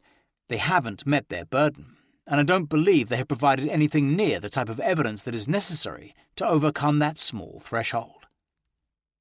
After taking a brief recess, Judge Eddins ruled that the prosecution had met its burden of probable cause on all 4 counts, binding the defendant over to the higher district court for his arraignment on August 21st, in front of Judge Stephen Boyce. A few hours after Chad Daybell was sent for trial, the First Presidency of the Church of Jesus Christ of Latter-day Saints broke its silence. The powerful Mormon ruling body ordered church members not to get involved in any type of court case without first consulting the church's legal counsel. In an official letter addressed to church leaders, the 3 members of the First Presidency reiterated long-standing church policy, forbidding leaders from participating in criminal cases involving other members. However well-intentioned, read the letter, church leaders sharing information in legal proceedings can sometimes be misinterpreted and even damaging. A couple of days later, Mark Means waived Lori Vallow Daybell's preliminary hearing, not wanting a repeat performance of Chad's highly damaging one. Lori was automatically bound over to the district court for trial. The defense attorney then fired off an angry 5-page response to the First Presidency letter, accusing the LDS Church of tainting his client's right to a fair trial. By issuing this correspondence on the second day of a preliminary hearing, wrote Means, the LDS Church has told approximately 26% of the residents of the state of Idaho to enter into a code of silence. Means labelled it as disturbing and at worst criminal, adding that because the LDS Church was so prevalent in Idaho, it affected everybody involved in the case and would taint jury selection. On August 21st, Chad Daybell appeared from Fremont County Jail via Zoom for his arraignment with John Pryor. Dressed in a loose-fitting white shirt and red tie, he showed no emotion as Judge Stephen Boyce summarized the 4 felony charges. At the end of the 10-minute arraignment, Pryor entered a plea of not guilty on each count for his client, who now faced up to 20 years in prison and $40,000 in fines. Judge Boyce scheduled Daybell's 3-week trial to start on January 11, 2021.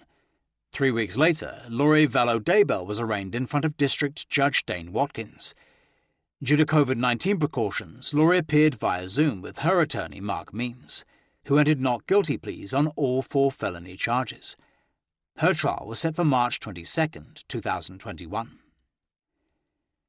Meanwhile, Special Prosecutor Rob Wood had filed a motion to join Lori's and Chad's cases together, as they faced identical charges. In a supporting memorandum, Wood wrote that the charges against the married defendants involved the willful destruction and concealment of dead bodies to cover up a felony.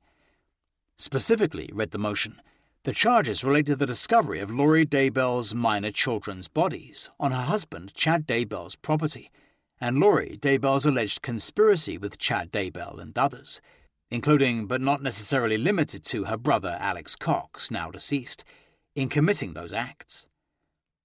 Wood argued that assigning both defendants' cases to separate judges would create an undue burden on the system, due to the repetitive work and hearings involved. The state understands the high-profile nature of this case, stated the motion, and the workload it will present to the court and the judge that presides. The state maintains that judicial economy, efficiency and consistency will be better served by consolidating the cases. John Pryor also filed a motion to dismiss the entire case against his client, arguing the state had not presented sufficient evidence at Chad's preliminary hearing. In a separate motion, he asked for Chad Daybell's trial to be moved out of Fremont County, as it would be impossible to find a fair and impartial jury there. 42. Sucked into the vortex of this man. On Wednesday, September 30th, 2020, Special Prosecutor Rob Wood and his deputy Mackenzie Cole flew to Chandler, Arizona, to observe Lori's sister Summer Shiflett's and Zulema Pastenis' interviews by law enforcement. Alex Cox's widow had already been granted an immunity agreement in return for her cooperation. Wood and Cole arrived at the Chandler Police Department to meet Summer and her attorney, Garrett Smith, prior to her formal interview with police and the FBI. For almost a year, Wood had been keeping a tight lid on the case regarding possible murder charges, but he now dropped his guard to openly discuss the state's future tactics, unaware that Summer's attorney was secretly recording the conversation.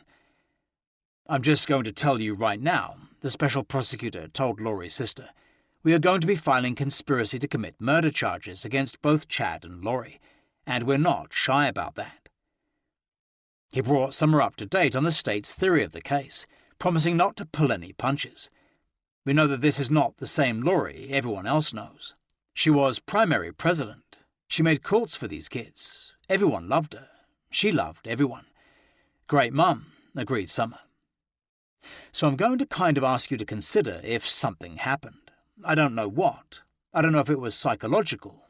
I don't know if we'll ever know." He asked if she had ever met Chad, and Summer said she had.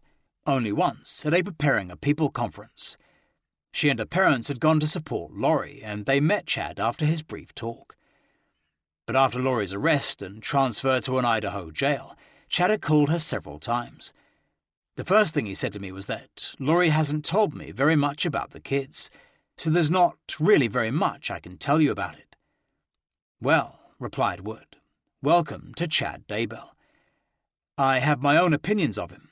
Don't get me wrong. I bet you do. He is highly manipulative. Yes, I see that. I'm not going to say he's highly intelligent," continued the prosecutor, "but you don't have to be intelligent to be highly manipulative." Wood told Summer that there was enough evidence against Chad to prosecute him for murder, but the case against Lori was even stronger. "He did not care who died," said the prosecutor. "He did not care at all. Your sister truly believes that everything she's done has been done in righteousness." "I know. I think she 100% believes. I get that she's not fully aware of what she's really done.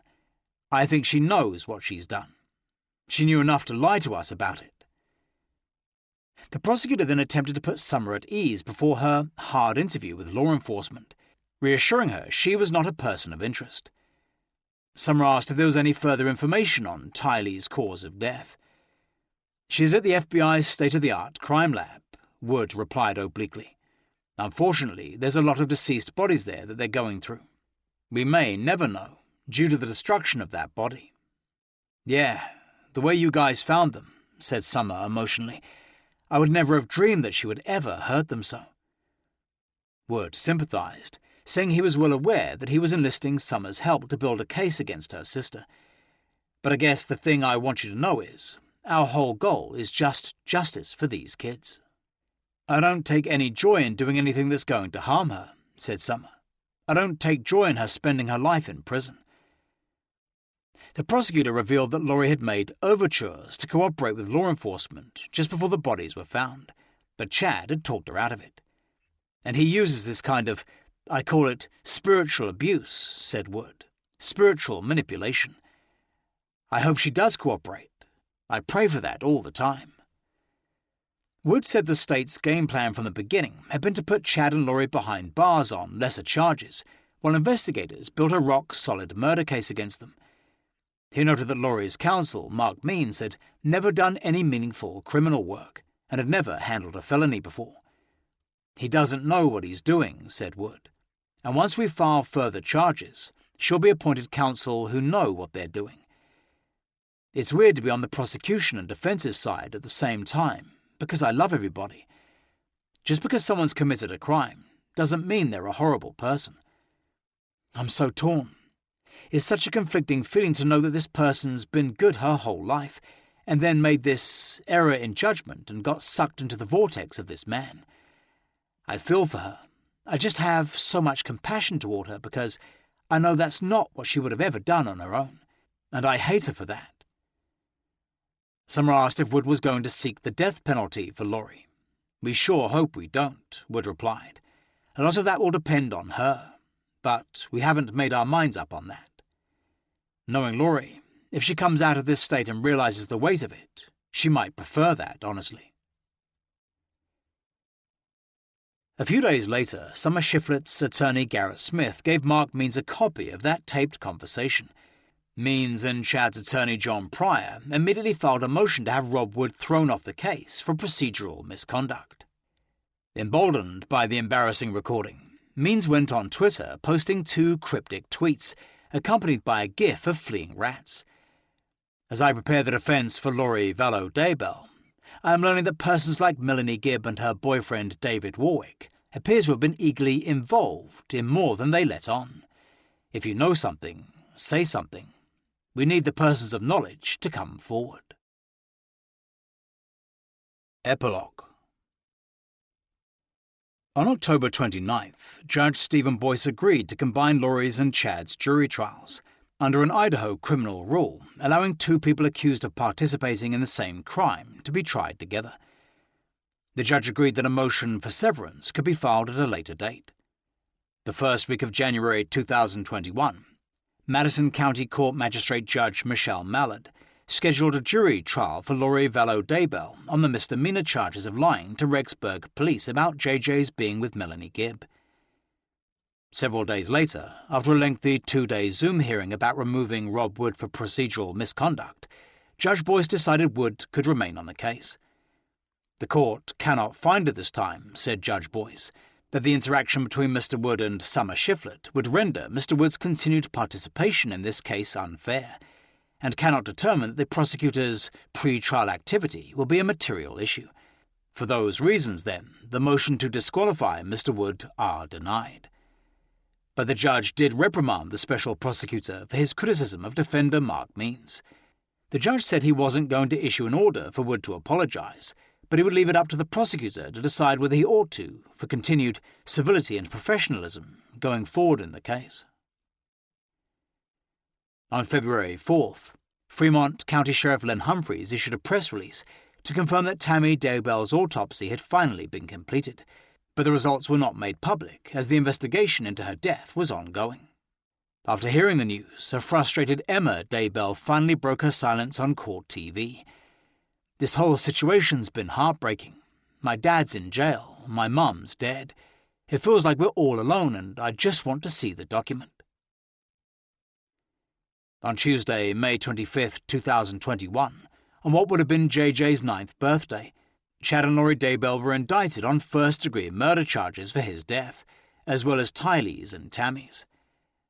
At a press conference, Special Prosecutor Rob Wood and Fremont County Prosecutor Lindsay Blake, who had taken over the Tammy Daybell investigation in February, announced that a grand jury had returned 9 indictments, find improbable cause that Lori, Chad, and the late Alex Cox had all conspired to murder their 3 victims.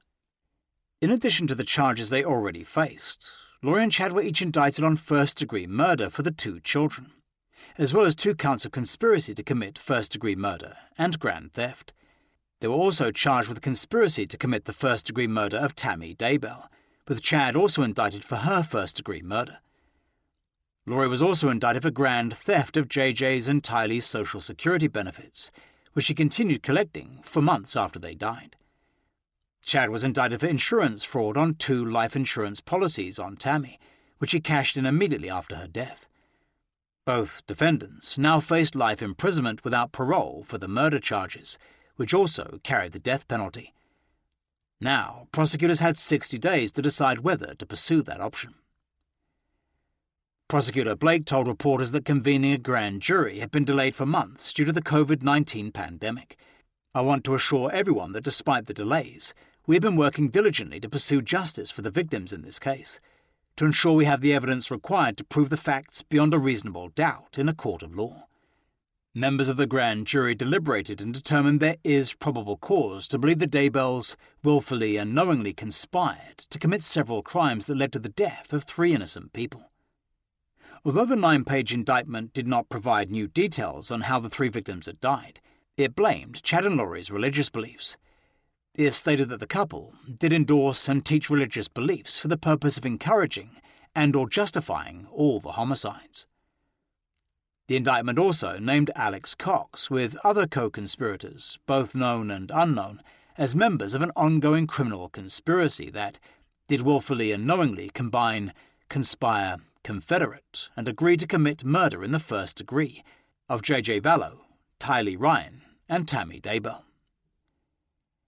In the wake of the indictments, Tammy's parents and siblings released a statement, thanking law enforcement and asking for their grieving family's right to privacy. "We pray that truth will prevail," it read, "and that all of us left will find a way to pick up the pieces and somehow come out of this crucible together." Larry and Kay Woodcock applauded prosecutors for finally bringing murder charges against Lori and Chad, telling reporters that they hoped for the death penalty. "These aren't capital murder charges?" Kay had asked prosecutor Rob Wood. "We want a capital case." The following day, Chad and Lori Daybell appeared at separate Zoom hearings for arraignment. Wearing a large mask covering most of her face, Lori stared blankly at the camera. Her once immaculate blonde hair now dyed dark brown. Her maskless attorney, Mark Means, asked Magistrate Judge Eddins for a continuance to adjourn the case, citing exigent circumstances, before Lori's new charges could be read out. Special Prosecutor Wood objected, but the judge put the proceedings on hold. On Thursday morning, Lori Vallow Daybell was found mentally unfit for trial, after a court-ordered clinical psychologist conducted a 2-day evaluation and recommended she undergo restorative psychiatric treatment. District Judge Stephen Boyce had ordered Lori's psychological evaluation in early March under seal, after Means had requested it. Judge Boyce halted the case until a hearing could be held on the incompetency decision, despite Prosecutor Wood's contesting its findings. On June 4th, Wood dropped his objection to the psychologist's competency evaluation and the proposed plan of treatment. Under Idaho law, Lori must be able to understand the legal proceedings against her and assist in her own defense. She was to undergo psychiatric treatment in a mental facility to bring her up to the level of competence and undergo another examination in 90 days. If she was not declared fit, then proceedings would be put on hold for about 180 days as her treatment continues. On Wednesday, June 23rd, Judge Stephen Boyce set Chad Daybell's murder trial date for November 8, 2021. It is expected to last for 5 weeks. His attorney John Pryor soon filed a change of venue motion to move the trial out of Fremont County because of all the publicity which could delay the proceedings. 1 week later, 2 years after Charles Vallow's death, the Maricopa County Attorney's Office announced that a grand jury had indicted Lori Vallow on a single count of conspiracy to commit first-degree murder. The indictment alleges that on July the 11th, 2019, Lori agreed with Alex Cox that at least one of them or another would engage in conduct constituting the offence of first-degree murder. Complex, difficult cases of this nature, explained Maricopa County Attorney Alistair Adele, take time to properly investigate and solve. Arizona investigators decided not to charge Chad Daybell in connection to Charles Vallow's death, as there was no reasonable likelihood of conviction. When Larry and Kay Woodcock learned about Lori's murder indictment, they were overjoyed that she would finally have to face justice for Charles's death. "We're ecstatic," said Larry. "We know it's not going to end soon, and it's going to take time. We want the I's dotted and the T's crossed." Before Lori can be extradited to Arizona to face the murder conspiracy charge regarding Charles Vallow, her complex case in Idaho will first have to be resolved. At the end of July, Idaho prosecutors dropped the destruction, alteration or concealment of evidence charges against Chad and Lori, so that they could concentrate on the newer murder and conspiracy ones, which carry far more serious penalties. Then, on August 5th, after conferring with the immediate family of JJ, Tylee and Tammy, Special Prosecutor Rob Wood and Fremont County Prosecutor Lindsay Blake announced they would seek the death penalty for Chad Daybell. They filed a notice of intention in district court, citing aggravating circumstances in all three murders, as they were committed for remuneration. They added that the murders of JJ and Tylee were especially heinous, atrocious or cruel, manifesting exceptional depravity. Chad Daybell has pleaded not guilty to all charges against him. The two prosecutors also released a statement to the media explaining why they sought the death penalty. "Our process in making this determination was lengthy and comprehensive," it read. "The ultimate decision to seek capital punishment rests with the state, and after completing the entire process, we determined that the nature and magnitude of these crimes warrant the possibility of the highest possible judgment." One day later, Judge Stephen Boyce appointed veteran Idaho Public Defender Jim Archibald to represent Lori.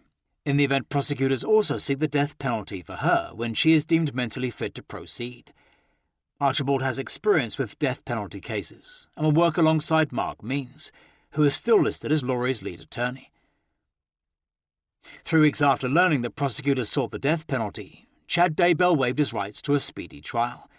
He now probably won't go to trial until sometime in 2022. A week later, the 5 children gave an exclusive interview to CBS's 48 Hours, claiming that their father had been framed for Tylee and JJ's murder and had definitely not killed their mother. It was the first sign that Chad finally appeared to be turning on Lori. "My father needs someone to be a voice for him," said his eldest daughter, Emma Murray. "None of this would have happened if Lori Vallow had never come into my family's life." They also claimed that if Chad had committed the murders, he would not have been foolish enough to bury the children in his own backyard in such shallow graves. "He knew how to dig graves," explained Seth Daybell. "This just sounds unbelievable to me." Garth Daybell emphasized that their mother had been in failing health. He had been in his bedroom the night Tammy died when he'd heard a thump, followed by his father frantically calling for help. "My dad was just pacing back and forth," Garth told 48 Hours, just saying, "Why? How could this happen? She can't be dead. Like, how could this be? What do we do?" As of press time, Lori is still undergoing treatment in an Idaho State mental facility. She still reads Chad's books and writes to him every day.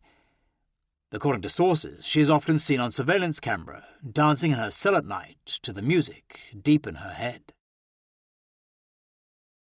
This concludes The Doomsday Mother by John Glatt. Narrated by Sean Grindell. Copyright 2021 by John Glatt.